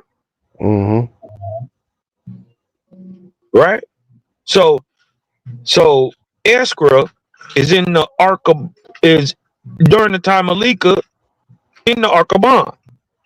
It's a book inside of a book inside of a book. Fire. It's crazy. I just peeped that probably about a month or two ago. Yeah, I I'm noticed like, that yo, too. this is all happening at the same time. Yeah, I did notice that too when I first read it too, because it says that's what it is. But when I read the Book of Lika, I realized, oh, this is the Ark of Bond, and I'm like, well, there's a book called Bond too, and then it made sense that Eskra was during that time of both of them. Mm-hmm. It's crazy, man. Yeah, I'll see something else, man. Ain't nobody got nothing. They be getting so frustrated with the cognitive dissonance, man. When I'm having conversations with folks, they just want to leave it alone. They don't even want to deal with it no more, because they start realizing that they comprehend it. They start realizing that what I'm saying makes more sense, but they want to hold on to what they got, you know. Right. Cognitive dissonance. Mm-hmm. You explained it perfectly. Bro, just be kicking me off. They just be kicking me out their lives. Like, bro, we ain't never heard that. What you talking about? Well, God ain't the creator. What you mean? I'm like, bro, start. It's a title, bro. Give it to an angel. You God. You gonna be God one day. You're just like your grandma and granddaddy is probably somewhere now. Yeah, they don't understand. They also, you got to remember, religion taught them that God is a name. Right. So it has, real attributes to itself. It doesn't. You dig what I'm talking about? And any thing or body can assume to be God, right? So this is why you got to use your discernment to tell who's who. Facts. That's big facts. Right? I can discern a false God off top now. Now that I learned the system in order and the character of the creator, oh man, it's easy work.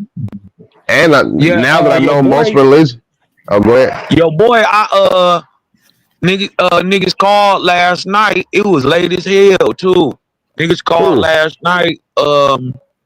You got a homeboy named Landre or something? Oh, Leandre, you talking about from the debate? Yeah. They was in a little back chat call and shit, and then I just so happened to pick up, and I guess y'all know each other. You dig what I'm talking about? And I was just letting them know that, my young dog about to get into y'all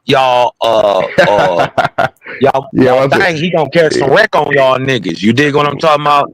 He gonna catch some wreck on y'all niggas, and that I told them. I'm telling you that I told them. Y'all step up and put some pressure on him to because we need that pressure to make a diamond. We can't do it without the pressure. Yeah, man. I told them too, like, especially if y'all talking Bible, like this is it's not no hard thing for me to develop. But we'll see what they got, whatever topics they bring out, because I'm ready to bust somebody in the head. He was acting like he wanted to fade. Who, Leandre? I do that. I'm like, nigga, man, he gonna dust you, cuz. Yeah, Leandre don't know it. Oh yeah, Leandre gonna be he gonna be full of cognitive dissonance, messing around with this OSP, man. He don't even know what he don't believe shit. Really, you dig what I'm talking about? He definitely don't believe what that book say. You dig what I'm saying? So if you he wasn't smart, he wasn't them super smart, misinformed dumb niggas type. You know what I mean? Yeah, you dig what I'm saying? And if you ain't got if you got a shaky foundation, a wasp gonna rattle you down to the ground. Oh yeah, I'm gonna knock you over quick. Yeah, you ain't even got no foundation to stand on. That shit is all floating on hot air. You just talking. Yeah, you gonna fall hard real quick, bro. And the thing is, it's gonna change your life though. At the end of the day, because that's what OSP do. You gonna really learn something. And when I come in there to the little platform they got, I'm coming to teach y'all. I mean, not in a sense of like teaching you like you beneath me, but I'm coming to share information you ain't never heard. I know you ain't never heard. You I ain't know never Leandre. heard of it. You've never Come even on, bro. rationalized it or even thought about it. You ain't had a dream about it. Your ancestors ain't told you nothing about it. Right. You see what I'm talking about? So like y'all gonna hear some shit that's gonna make comprehensive, practical sense about some Right. spiritual shit that you've been in your whole life. And I know how Leandre is. When you hear it, bro, it's gonna make sense to you, but you're gonna have to defend your argument. You ain't gonna concede because I know you. I know him. You know what I'm saying? But yeah, you know, you gonna think about this. Lord God topics. All those is easy dubs. You dig what Oh I'm man, talking about? So that's easy, dubs. easy dubs. So you dig what I'm saying? It's like you know, they want to be basic. Why not keep them basic? But the basic is so foundational. Important. Yeah. You dig what I'm talking about? That it's worth talking about. Right. I don't mind trudging it. They don't take it. Yeah. Oh, because you're gonna be too high above their head. They don't even know what the hell. You know what I mean? But like I said, the basics are foundational too, and that's the biggest thing that's keeping people from being able to understand the voice of the Creator ever present. It's because you think it's a separation called God between you and the or a Savior between you, or Lord between you and the Father, when there ain't nothing between you. Right. You know what I'm saying? And once they start to realize, like, bro, once you realize that the Creator is near to you today, as He was with Moses and Abraham and Iawata and everybody, you know, it changes. Religion is the process of hiding the God in yourself. Mm-hmm. Damn. Religion is how you hide the God in you. It don't get you. It gets you to praise a impediment between you and your Creator instead of your Creator. Mm-hmm. Right? They just don't understand that spiritually seeds, bro. But when they try to put us in the dirt, this is what they don't understand. We grow into God. And that's what happens when they put your physical body in the dirt. Wow. Hold on, what you Your say, physical body grows a spiritual tree. Mm-hmm. You said spirituality, you said religion. Text me, what was that punchline you just said? That shit was hard. Damn, I said religion is a system of hiding the God in yourself. Nigga, that's hard, yo. You need to yeah, that's a boy. Make that a title and do a topic on that. That's a good topic. Yeah. Yep. Religion is how you hide God. Notice that Creator is the Creator's name is spelled EOIH, all vowels. E. You dig what I'm talking about? All vowels. Mm-hmm. But in religion, they give you nothing but consonants. YH, VH for the same name of the Creator. It's a system to hide Him. Damn. That's heavy right there, bro. I never put that together. EOI is all vowels and YHWH is consonant. It's a whole different code of frequency. Right. It's opposite. Just like Jews are opposites of Israelites. Mm-hmm. They ain't put that together yet. So if you trying to prove yourself that you are Israelite by the Bible, you're actually doing the opposite. You're proving that you're not an Israelite, because everything that the people in the Bible did is opposite of the Creator. Mm-hmm. These niggas doing the Zazel rituals. Right, you praise the deities. You dig what I'm talking about? You praise the gods and not the maker of God. Man, that's crazy, bro. Yeah.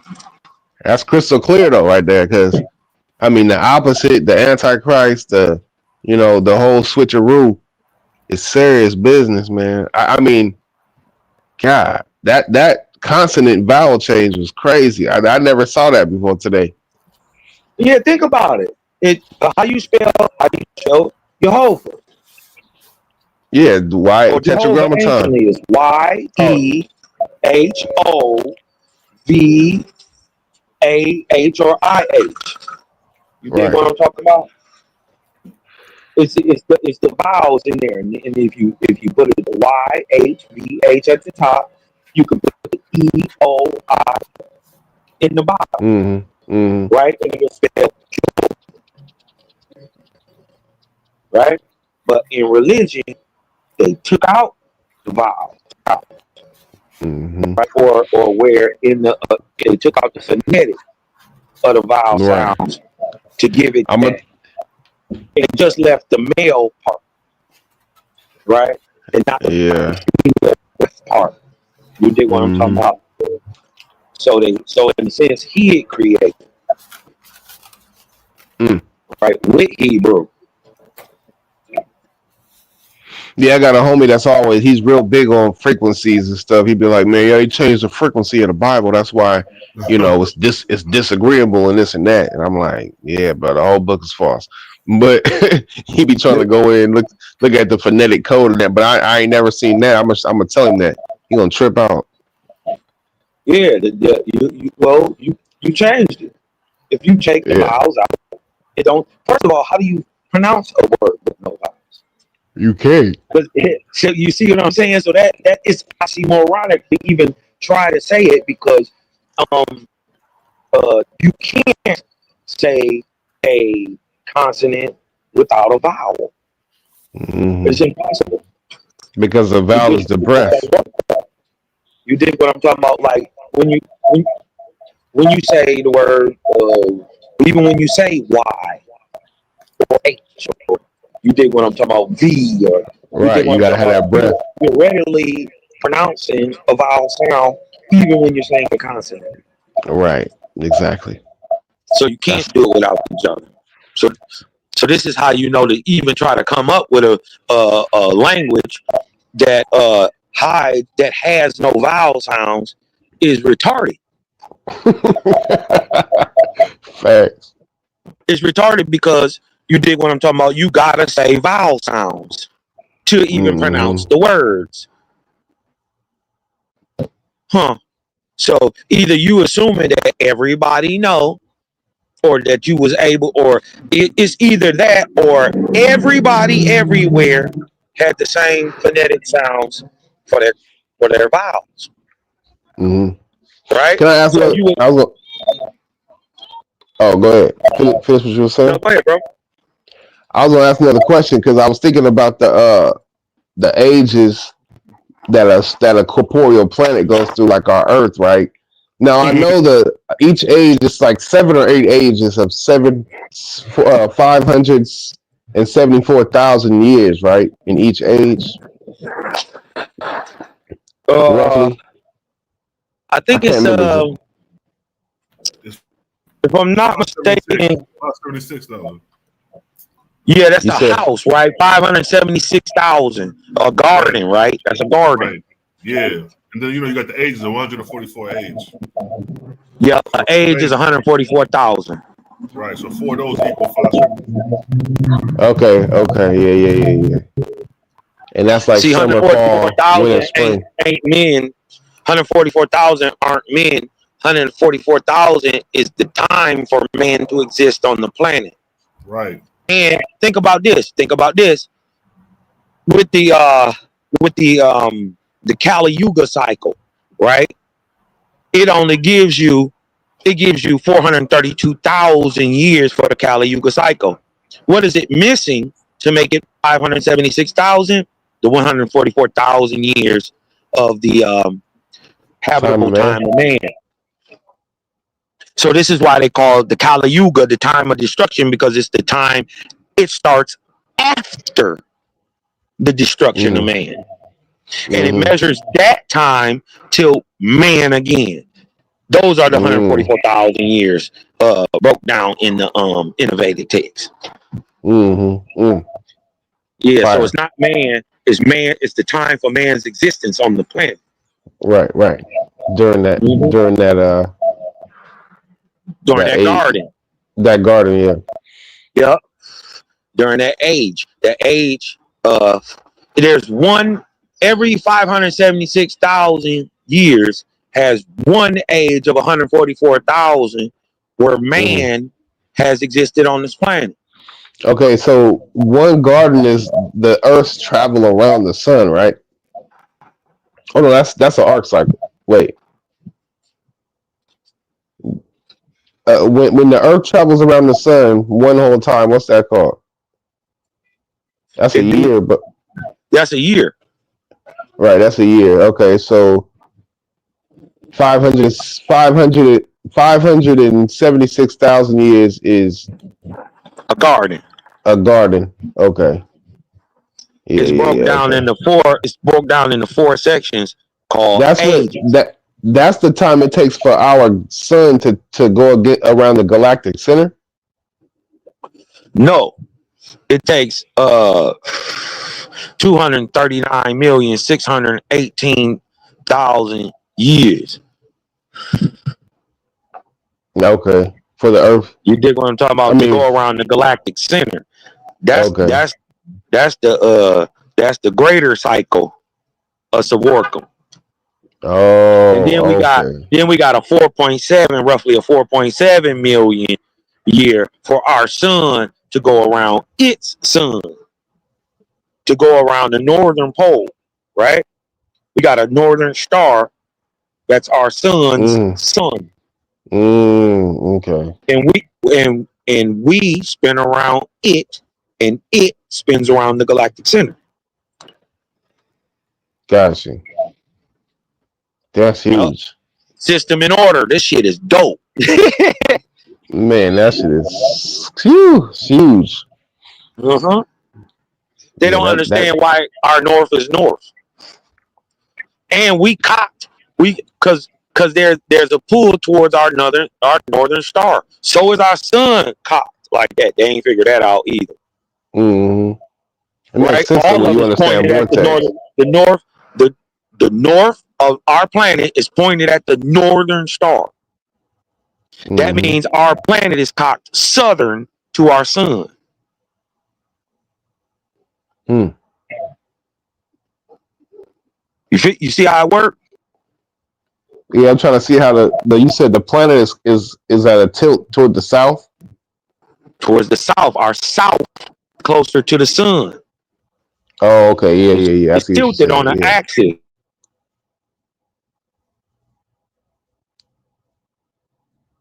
Yeah, I see what you're saying. Did my phone die? Oh, I thought my phone died for a second. What happened? Did cars drop down? I hear you. You know, cars be going in and out. Oh yeah. But I found the little but map. I see the map on the screen. The habitable age right here, that 144,000. Uh-huh. Half age 72,000. Yeah. Okay, so when you go up, yeah, because that's a broken down part of. This is what you was referring to actually, as far as the ages. Yeah, the ages in the gardens. Yeah. 72,000. Oh, my bad. Let me start at the top. Yeah, 8 gardens, 1 orbit of the solar system. That's what I was saying. And that now the numbers 400. Vary. Yeah. Now the numbers vary, because if you want to time this by 8, you're not going to get 4701. You're going to get like 4600 something. Mm-hmm. So it's adjusting mathematically. You'll have to do to get some, because it's a couple numbers. Matter of fact, I got it at the bottom of this chart actually, right here. I'll show you. Where it shows some the differences, the discrepancies in a sense. So analysis of 16 cycles, it states that there are 1,500 arc cycles. And then in the Book of Jehovah 7:2, it says that there's 4,700,000 years. Divide that by 3,000, it gives you 1,566 arc cycles. And then Book of Asham, it says it's 4,608 for years divided by 3,000 gives you 1,536 arc cycles. 3 different references or discrepancies arc cycles. So everything, you know what I mean? That's why I just kind of like. That's good you put that in there though. Huh? I said that's good you put that in there though, because I wouldn't have noticed that. But yeah, because each arc cycle is not the same exact amount of time either. Right. So with this is just you gotta just it's variables you play with at the same time because who's to say the Cosmos is gonna stop exactly at 3,000? There may be a 2,400-year arc cycles, and we wouldn't really know that per se.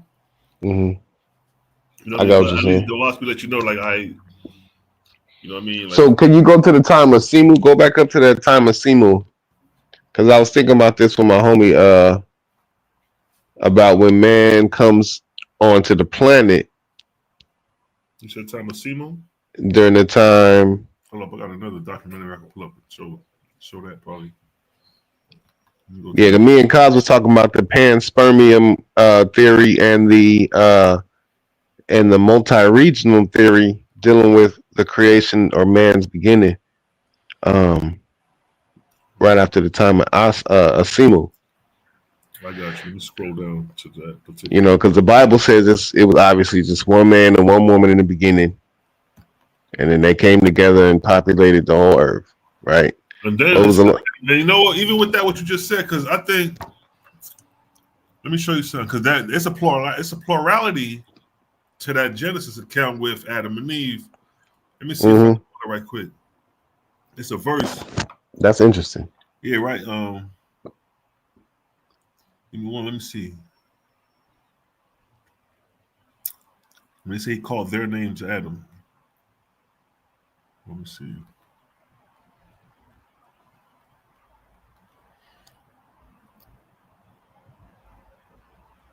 Is that in the Wasp or in the Bible? In the Bible. Because we got the Adam and Eve story, but it's a verse where he's like, these are the descendants. They were called Adam. It's like he pluralized it. Like, okay. Yeah, it was a plural statement on that. All right, here you go. Right here. This is Genesis chapter 5, verse 1 and 2. This is the book of the generations of Adam in the day that God created man in the likeness of God made he him. Verse 2. Male and female created he them and blessed them and called their name Adam in the day when they were created. So, in one breath, it seems like it's a group of motherfuckers, you know what I mean? A society. Right. But that's what Cosmo, me and Cos was talking about, because in science is already proven the panspermial idea, right? And the multi-regional idea, in the sense of that they found Simu, or the substance of, like the Bible, Owaspy says, that Simu substance, which is the building blocks of DNA. Right. The amino acids, basically. They are rained down onto the planet, right, and all over whatever regions that it lands on. When the Earth is in that state, man is brought forth in pairs, both female and male, millions of pairs all over the planet. And they take on characteristics like dark skin or light skin, coarse hair, based on where that Simu was. On like nearer to the equator or closer to the Caucasus Mountains, you know what I'm saying, whatever. And that's how the character was. Like coming to Simu, like you were saying. Like you said, Jehovah said, Jehovah heard the words of men. He answered him, saying, let a sign be given to man so that he may comprehend Simu. And so Jehovah caused the jellyfish and the green scum of water to be permanently coming forth in all ages, so that man could understand the age of Simu. Then we got the jellyfish. Then we got the green scum. And then right. So when the earth and the shores by the water and the waters also were covered over with commingled atmosphere and corporeal substance. And I gave an example of how it would have looked with this. Wow, so and this is the precursors of creation, creating animal and man. Yeah, that's what my boy was asking me. We was rapping about that, and I was trying to tell him we gotta look up that, like Kaz was showing us, the panspermium, which is the age of Simu, with the together with the multi-regional development of man. So obviously the Simu was rained down onto the planet during the time of Simu. Right. And just like you showed in those images, that's how it looked. All the green scum of the earth and like the jellyfish type of material, but with the atmosphere low to the earth too, like in those photos right there. It's like that dense atmospheric pressure, like when you see dew in the morning time. Yeah, right. And so during that time, or how many times, I guess that, what is that? Another 72, or is that 144,000 year period too? That's during that 144,000 year period, right? Yeah, this would have took the creation of man was 6,000 years at the ending of the first age. So subtract 6,000 from 144,000, and that's when Adam was created at the ending of the first age. Right, got you. Yeah, that makes sense. And that was the state of the planet at that time. Exactly. Sea moon beds scattered all over with that dense atmosphere on the top of the soil. Exactly. And then man was spawned, scattered in pairs, male and female, millions of pairs, billions of pairs all over the earth. Exactly. Big facts. Yeah. So that made more sense to me scientifically and objectively speaking, coming from the O. So I was able to share that with the homie. He was like, okay, so but we still got to look into the panspermium theory, because that's basically explaining what Simu is. And they said they found it on comets, you know what I'm saying? Like Atlas 31 Atlas. They done found parts of Simu, right, which is amino acids, basically the building blocks of DNA on comets and in trees, which shows that it's falling from the atmosphere itself. Yeah, it says the hypothesis that life exists throughout the universe and is distributed by space dust, meteoroids, comets, and asteroids, potentially seeding inhabitable planets. And that coincides exactly with the Simuan age. Right, exactly. Like right here, we talking about the reign of Simu. Let me come back up to the reign of Simu.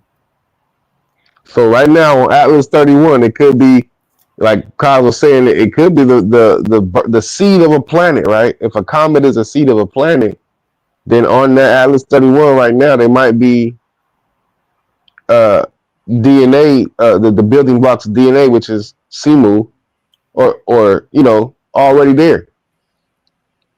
I don't know. Maybe I'm over theorizing shit, but it's all good shit. We just freestyling. Ain't nothing solidified in stone. The facts. You know what I mean? But yeah, I like that. I like that idea, man, because I couldn't wrap my mind around that being, indoctrinated with the nonsense for so many years of my life. I never really sat down and thought about, okay, if man came from the dust of the ground, well, how, right? Right. And Owaspy gave me a comprehensive way to understand it, even though this is just kindergarten class, because Owaspy is just the first seed of Cosmos, one of the first, first fruits. Like, we're making you aware that the existence of the spirit world is real, and to probably understand how your world is run by Vortexian energy. That's the primary. Man, basic instructions before leaving Earth. Exactly. This is the real basic instructions. And man. It's called Simu, as it states here in the verse. So commingled atmosphere and corporeal substance is the substance called Simu. Wow. That's fire, man. By his presence, Jehovah quickened it into life. And in that way, he made all the living, both vegetable and animal worlds. Not that Simu is jellyfish or the green scum of water. For in this day, the earth do not produce Simu abundantly. Nevertheless, the jellyfish and the green scum of water are signs of that which was in the day of the earth. Wow. And then he says, such is my person and my spirit, being from everlasting to everlasting. And when I bring a new world into the time of Simu, my presence quickened the substance, the commingled atmosphere and corporeal substance into life.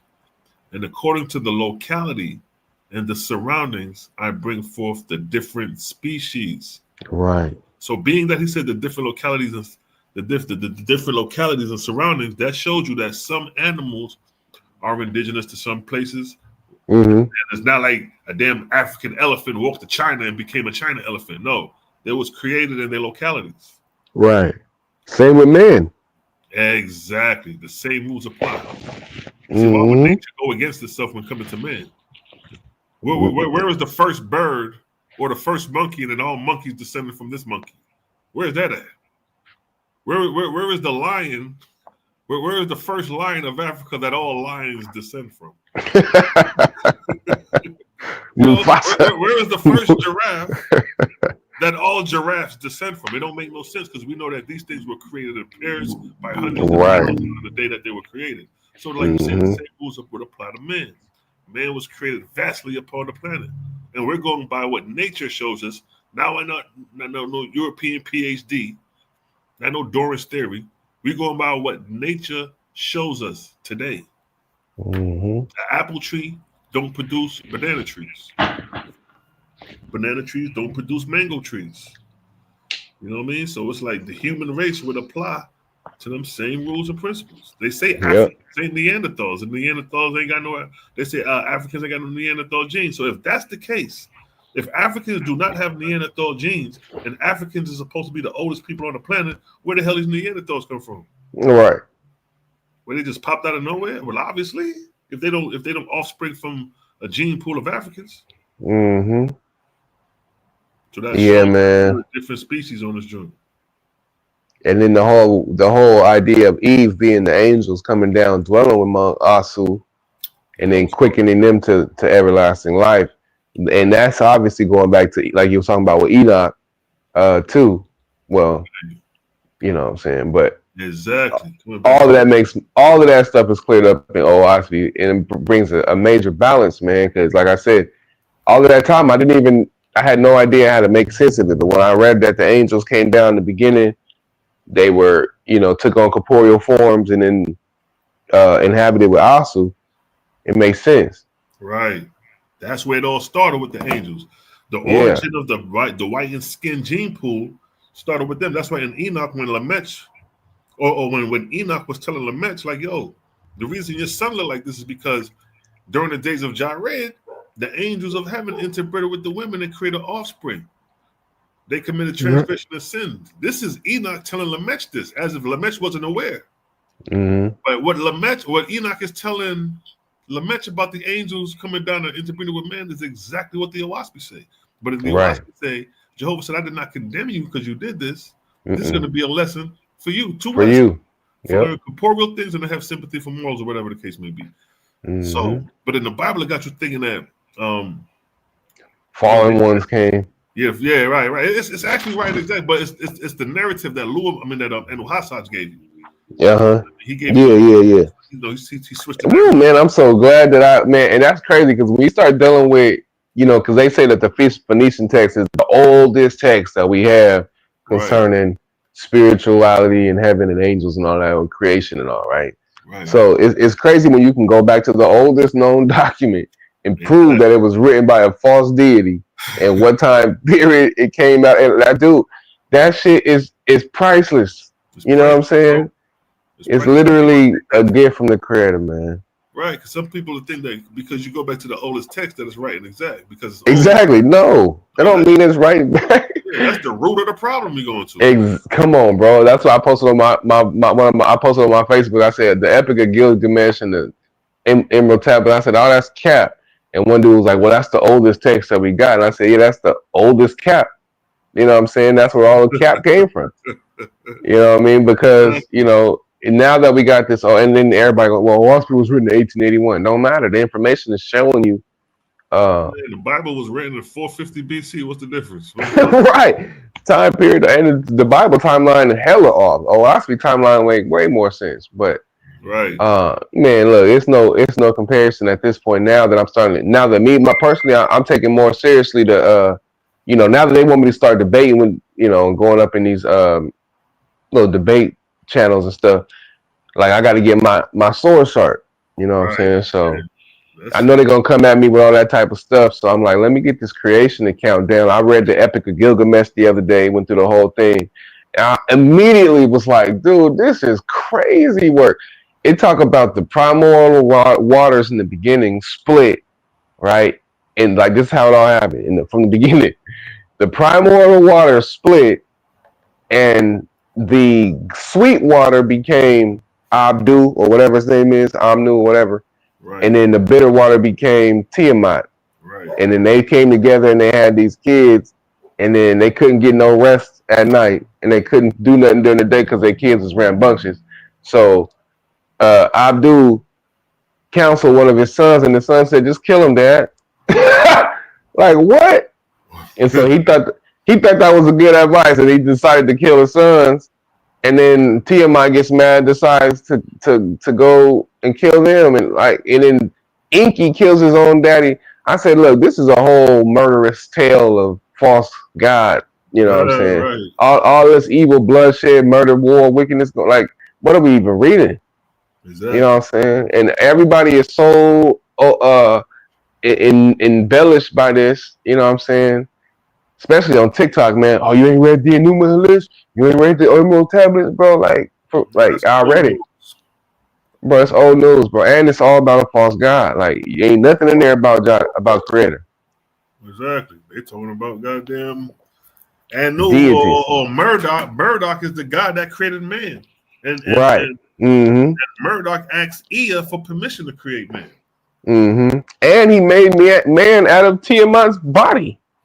Or so like he took her flesh, her corpse, and made the heavens and the earth for him and his brother. Like, I'm like, yo, this is the crazy thing is that the Comedic story, the Kemetic story has the similar beginning. Mm-hmm. With these deified beings supposed to be aspects of nature. You know what I mean? So, right. But that's what it says even in the Epic of Gilgamesh, that when they murdered Tiamat, her tears became the Tigris and the pigs from rivers and the Euphrates River and all of that. Like, and then the whole creation was made from her corpse. I'm like, dude, this this sounds diabolical, dog. I can't. That's worse than the 7-day creation story. So yeah, I said I had to read it because I mean, and I checked the homie because I'll be going on his TikTok. He be going live and he like real big on the Epic of Gilgamesh and the Emerald Tablets of Thoth and all, and he be beating up Bible believers with that only because it came first. But I went in there. I told him, I said, "Let me ask you a question, big bro," because I read the Enuma Elish, the whole thing yesterday, and I just got one question. Because first he was trying to talk to me about system and order. God, he was trying to tell me God ain't no angel, God ain't the title. Why you keep saying that? Whoop de whoop de whoop. And I'm like, well, there is true gods and false gods. Let me ask you a question about your God, Inky. Did he kill his daddy or not? He was like, yeah, he killed his daddy. I said, well, he a false god then. As simple as that. As simple as that. It's simple as that, bro. Like, what he trying to say our God is? He kicked me out of his chat. He trying to say God is he don't have nothing for God. What he's saying is that in the beginning was the primordial waters, and the water was feminine, meaning it was a woman. And this whole idea of God being a man is misogynistic, and the woman came first. If you go to the tablets of Thoth, you'll see. I'm like, bro, he sound like a God being a shit. Yeah, he sound wild, bro. But he be trying to he got a little gangster energy to him, so he be beating people up. But I'm like, I'm just gonna go knock your God down real quick, bro. Did your God kill his daddy or not? Because if that's the case, then he false, bro. Period, point blank, man. And then Marduk comes up later. Oh, but he was also trying to say that that the creator is he's both agreeable and disagreeable. You know, he was trying to say that, and I'm like, no, the creator is all good, bro. He's never going to inspire you to do nothing considered disagreeable ever, like sacrifice or spill blood. Is he a tech that's going by the text, or he just freestyling? No, he going by the Enuma Elish and the Emerald Tablets of Thoth. Or the Emerald Tablets of Thoth, okay. Yeah, he trying to lean on that whole idea. So I got to get through the Emerald Tablets. I already got through the Enuma Elish. That was quick, but the Emerald Tablets, it's like probably take me a little bit longer, but I'm gonna get through that so I can have that information, because I know some cats, you know, they really be strong on that. Yeah, you know, but at the end of the day, bro, it was written by a false god. You could tell the whole story sounded like some crazy drama, war drama, like family drama. Yeah, all the niggas are cannibals. All the niggas are cannibals. Man, Yeah, bro, just it's easy work. Now I can literally shoot a false guy. I'm sniping these niggas, bro. And I can tell when I hit them because they get into cognitive dissonance mode, want to kick a nigga off their live and shit. You know what I'm saying? They can't wrap their mind like you can comprehend what I'm saying, right? God is a title given to an angel, high raised, who was once immortal like you. You know what I'm saying? That's easy to comprehend. The character of the creator is life, love, liberty, happiness, and harmony to all, without harm or sacrifice to none. That's Right. easy to comprehend. Right. You know what I'm saying? So like where do you figure the creator will ever inspire you to war against your neighbor? He told me, so if a nigga run in your house right now, you wouldn't do what you had to do? Whoop-de-whoop.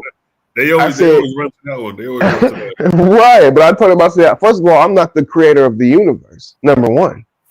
And I don't think the creator would sanction me doing that. But what he did was he tell me the consequence if I do choose to.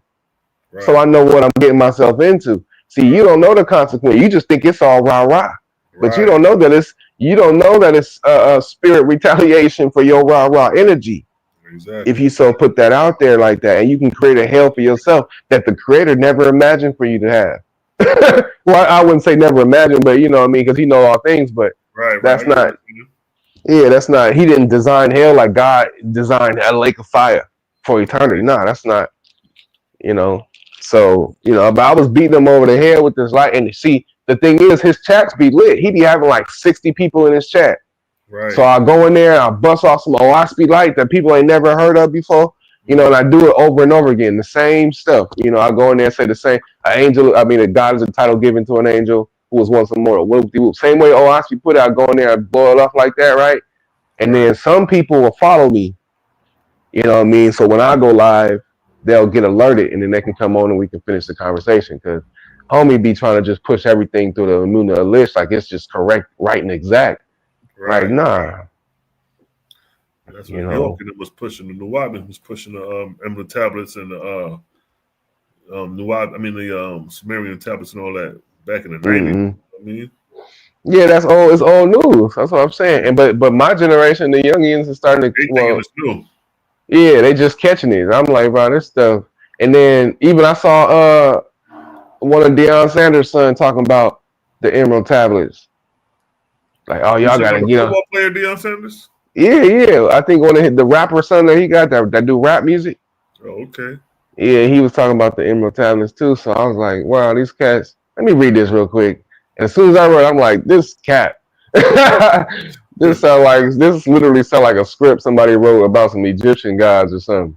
You know what I mean? So yeah, man. But that light is unstoppable in OSP, man. These cats ain't got nothing for it, man. I'm telling you. They ain't got nothing for it. But nothing. Man, they got a whole bunch of opinions, which is darkness. We got them beat on all counts. If we want to talk about the beginning and going into creation, we got them there. Mm-hmm. You want to talk about the God system, the kingdom of God? If God got a kingdom, you have to have a system. Definitely, right. Definitely got them beat.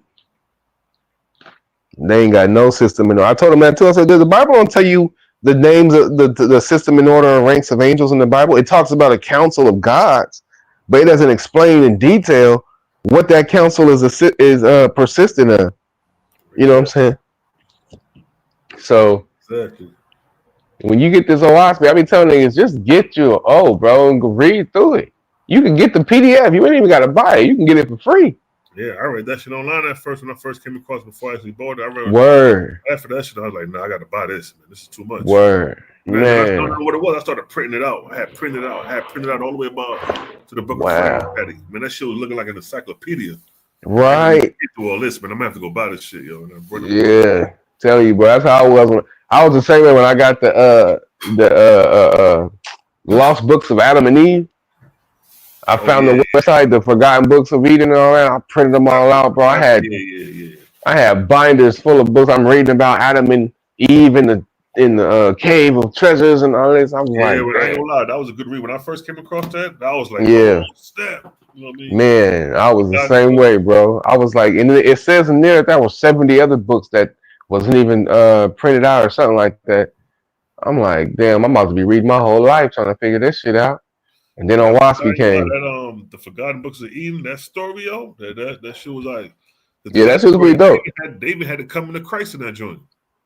In Adam's time, they had to come into Christ. Really? Yeah, the prophecy of Christ is in the Yeah. The prophecy, yeah. The prophecy of the coming of Christ was told to Adam and shit. Yeah.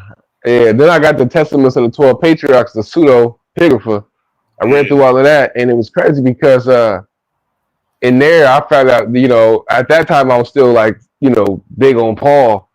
And in the Testament of Benjamin, it prophesies the coming of the Apostle Paul, which is crazy. But that's when I realized, like, oh yeah, this shit got to be tripped out. Like once we start realizing Paul was an op, it's like yeah.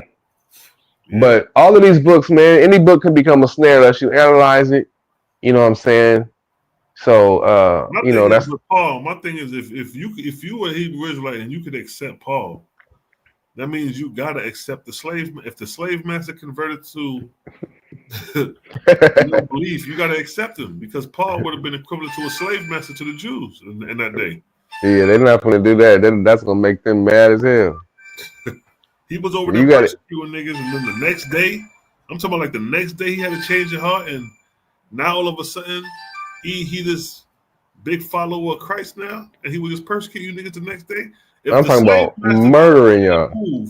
Today, niggas ain't gonna fall for that.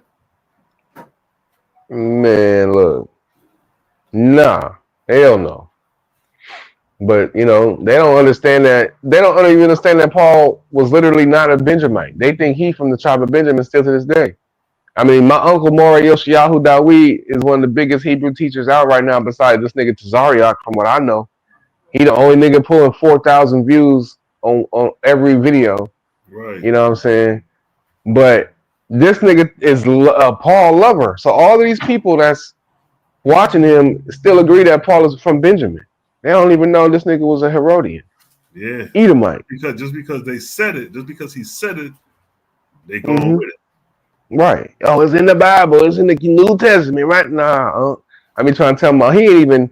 I mean, they got a long way to go. We light years ahead of cats right now. That's. I just keep telling myself that, like, I can't force no gospels on no man. That's not Jaja's way. Right. And let all men learn in their own way with Creator as they grow. You know what I'm saying? Exactly. That's the best. That's the highest light. So that's what I do. But I be looking at these niggas like, y'all gonna be learning. Hopefully you don't end up becoming a slave to a savior somewhere in the lower heavens. Yeah, they're gonna be a slave to a false god, definitely.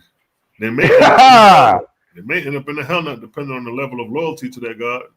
Man, I'm telling you, my uncle was super loyal to him. That nigga think he just did a video on how our King Yeshua was not a Christian. Like, first of all, Israel never had kings. True Israelites never had a king, never had a god over them, none of that. Right. You know what I'm saying? But y'all been so indoctrinated to think that Israel like had this kingship that was like led by the righteous prophets. Most of them kings was inspired by false prophets and false gods. Right. Hence the reason Creator told them not to be like the nations around them. Right. You know what I mean? But yeah, man, like it's heavy. Mad when we say false gods. Them niggas don't like that. Nigga, they hate that. But I come out with that all the time. That's the first thing I say. I say, oh, it's easy to identify if your God is false or not. Did he ever ask you for prayer or sacrifices? Right. Worship? You know what I'm saying? Because if that's the case, he false before the Creator. Matter of fact, has your God ever been seen? Anybody ever pointed to him, wrestled him before, or seen his hind parts? You know what I'm saying? Right. Facts. All of that is signs of a false God. You know what I mean? Destroying Benjamin, you know what I'm saying? It's like, what he doing? Yeah, bro. It's clearly, and we just, like I said, now, I mean, I think I learned this. I got OWASP 2022, November. And like, ever since then, at first, you tiptoe into things, you study and we be rocking with the gang and all that. But now that I'm at the point where I'm at now, bro, I'm like, I'm 37 years old. I've been reading the Bible since I was like 2 years old. Mm. You know what I mean? So now I'm starting to see how much is, in my own particular life, I can see how long you can be deceived, but I can also see how fast Jaja can switch it up. Right, free you up. You know what I'm saying? He can free. Yeah, that's the time we in, the freedom, the liberation, the balance of all of this. And I see it in real time. Like, man, I'm so happy, I'm so happy. I was listening to Mally Man. He started reading that book of discipline. Right. And how to discern between the higher second resurrection inspiration and the first resurrection inspirations. Man, dude, that shit right there is so much light. It's so much help. It's so helpful and practical and useful and beneficial. Exactly. That's what niggas don't get, yo. It's so practical. Yeah. That so practicality part, bro. I'm over here having fun now. Like, oh yeah, you want to argue Bible? Okay. Well, that's what we're talking about. Man, let's get to it and that's what I'm saying, homie. Big Cobb's talking about one of the homies in the debate talking about he wanted to debate me. He wanted to smoke with me or whatever. Like, who that? The same Cosmo brought up. Yeah. But they call him the Slim Reaper. And I think his name is his name is Leandre McBride. I actually grew up with this Negro back in California when I was young, and my uncle was a preacher, pastor at that. Yeah, I'm from Cali originally. Yeah, Fresno. Okay, I know that. All right. Yeah. Fresno, Cali boy all day, man. But I love it over here better though. I ain't gonna lie. I love South Carolina a lot more than Cali. Cali is home, but this is a lot more easier to live. It's less drudges. Yeah, because it's country. I think in Owaspie, it say the best angels live out in the country areas. Right, exactly. It's less drudges out. You know what I mean? Yeah, in the cities, it's more compact drudges. Yeah, so I feel that energy. I like that. But what I was saying was, oh yeah, this dude I'm supposed to be debating. If he wants to smoke, then I'll debate him. But he grew up in my uncle's church. He was going. Me and him was both going to be preachers at one time because we all, thought we was called to preach. We was going to be the young preachers coming out. It was a hell of us. Like 15 niggas all going to preachers class, studying the Bible, going to seminaries, stuff like that. And he was one of them Negroes, but he was also in the streets a lot. He had like a little street side to him. And so anyway, long story short, I know already where he come from and how he was raised to think Bible because my uncle trained him to study. Right. You know what I'm saying? So like when I debate him, I'm finna beat this boy up so bad he gonna be like, "Why are you doing this to me? We're friends." I'm not friends with your false God though, homie. That's the thing. Like God when you get done with him. Oh yeah, he gonna see it clearly because I already know how you think, so I can show you where we was raised wrong. Right. Nobody ever told us the ranks of angels. Nobody ever explained that God is a title, just like president is a title.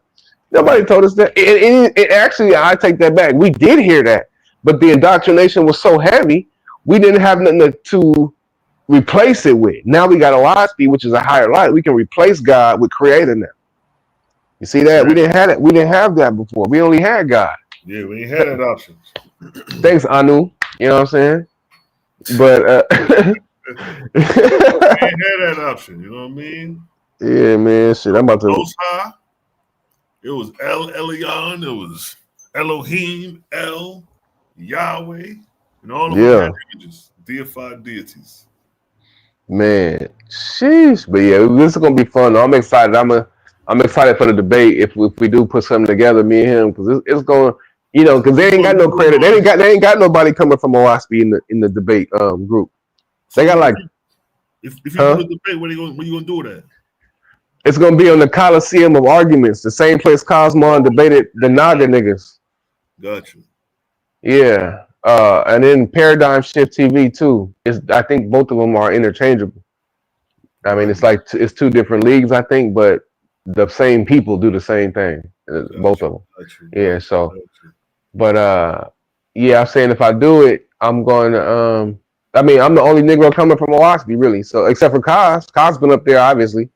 And then whatever topic, make sure you narrow in and be specific on the topic where it's no room so niggas can float around and be drifting off the. You know what I mean?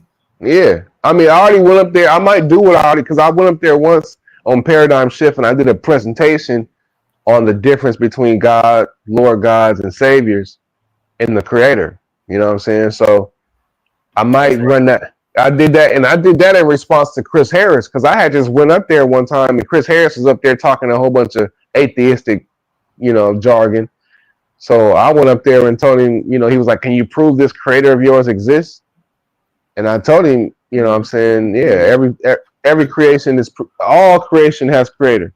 You know what I'm saying? Everything you see is being created by somebody. He was so practical that he wanted a PhD explanation when you was just like, nigga, the evidence of creator is creation. They couldn't accept that answer. Right, bro. That's the coldest answer you could give because that's facts. You know, so you bucking against creator because guess what? All facts, truth, and things proven are the voice of the creator. So if I tell you a fact that creation is a sign of the creator, and you can't accept that, you bucking against Jaja, not me. Yeah, you showing your own disagreement because like how can you deny that? You want, like I said, they want a PhD explanation. They want scientific, and you living in a time period where we're able to have research and all that. Nigga, go 100, 200 years from now, nigga, you ain't have nothing to go research, digging, all this super definition and all these big words niggas want to use. Right, smart, dumb niggas. Sources, the greatest source and reference you got is creation, is nature. Man, that's all you pull. Everything that you just written in the book came from that. Yeah, from your observation of the nature around you, right? Exactly. You told niggas about the vortex. It's like you see the vortex in nature, you see it in the cosmos. There's two examples. Those are two references in creation that doesn't need a European PhD to validate it. Mm-hmm. Man, that vortex is man worship. You need a PhD, European or somebody with a PhD to validate something that nature displays naturally. Naturally, you can look at it and look. It's right in front of you. Sky is blue. You know what I'm saying? Niggas need you a PhD to tell you that the sky is blue. Right. That's what you said. Well, see, that's why I said that. Reference Jeffrey says that the sky is blue because he said so. Right. How dumb do these niggas? That's why I be like, man. At first, I was like, I don't know if I'm gonna do it because I don't want to get caught up in nothing stupid. Like he said, as long as we can narrow down the topic and it's logical and makes sense, then I'll mess with it. When you debate, you got to be very, very specific on the topic. And you got a whole, but matter of fact, before there's even a debate, you got to hold him accountable to what he's standing on. And if it's a debate against off the text, he has to come out his book and represent whatever the topic is based off the information he brings out. Now, ain't nothing wrong with having references and sources based off what the information is saying. So if we're saying that the earth or creation is starting with a whirlwind or a vortex, outside of the Owaspy, we can go to nature and show the vortex through the whirlwind hurricane. We can go to the cosmos and show a galaxy. So we're referencing something objectively that is in the book. Right. He's going to have to do that. Same thing. Yeah. You know what I mean? Especially when it comes and that's to what creation. I'm saying. I want to keep that same format that Malachi laid out in the Jump Street, which is Battle of the Holy Books. You know what I'm saying? If we dealing with Bible versus Owaspy, that's cool. You know, we can deal with that. But we gonna use the text though. You know what I'm saying? You said what? I said we're gonna use the text though. Yeah, facts. Hey, my phone finna die, bro. I'm a slide real quick. I gotta go get these kids too. So yeah, that I'm about to chime off anyway. You know what I mean? With the tap in. Glad the guys called in. You know how we do. Yeah, man. Salute to the righteous guys, man. Salute to all the 4 horsemen, big bro, man. I love y'all, man. Let them know where they can find you, King. Oh yeah, y'all can follow me on YouTube at Prince Judavon. You can follow me on Facebook at Zion's Healing Hands, and then on TikTok at Prince Judavon too. Yep, y'all tap in because the thing is, I'm really trying to build my channel up so we can have higher level conversations around these platforms. You know, like Cosmo always say, man, we got the smartest chat literally online right now, and a lot of people want to get this light, but they ain't got nobody that's speaking that shit. You know what I mean? So. Right. Y'all like, share, subscribe, man. We're gonna get it right. Yes, sir. Y'all tap in with Judah. So with that, man, family, we about to tap in, we about to tap out, we about to get up out of here. Been on here for about 2 hours and some change.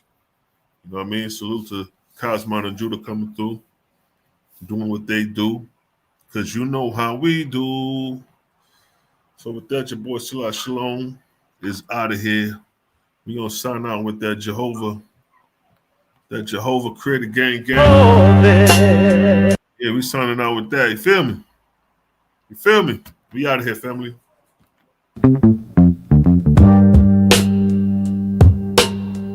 Jehovah is as near this day as in the time of the ancients.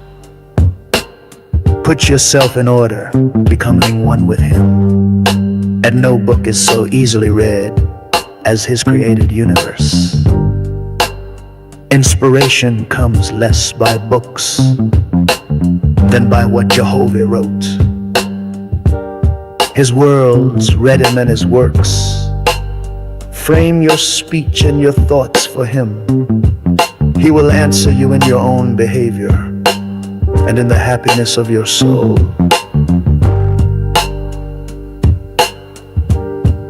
Great wisdom cannot be attained in a day,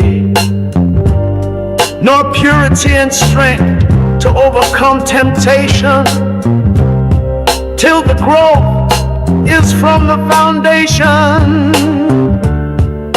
The fool will say,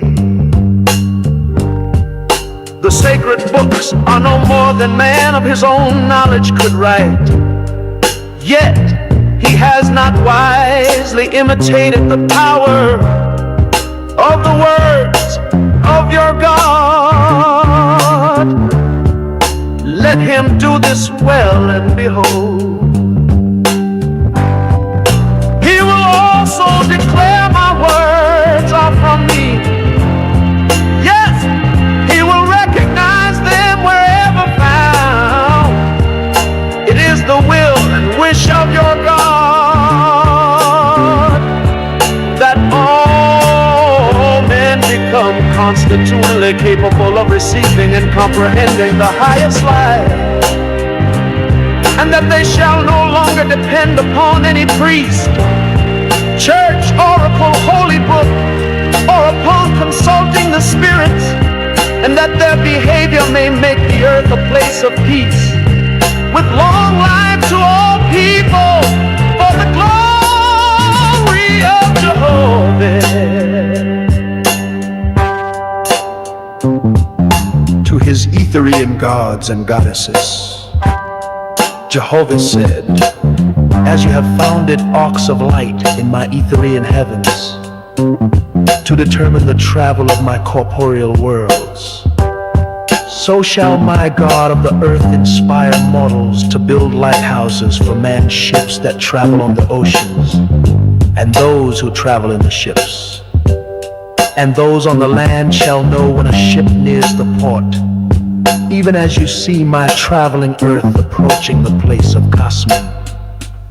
For this shall be an illustration to mortals, that I have appointed cycles of times and dawns of times, with gods and goddesses to superintend my creations in tenderness and love, lest by chance man becomes despondent, saying, alas, Jehovah did not provide in wisdom commensurate with the magnificence of his creations. Behold, the time draws near when the nations of the earth shall cross around the whole earth in ships, crossing the seas and oceans to all the places I created.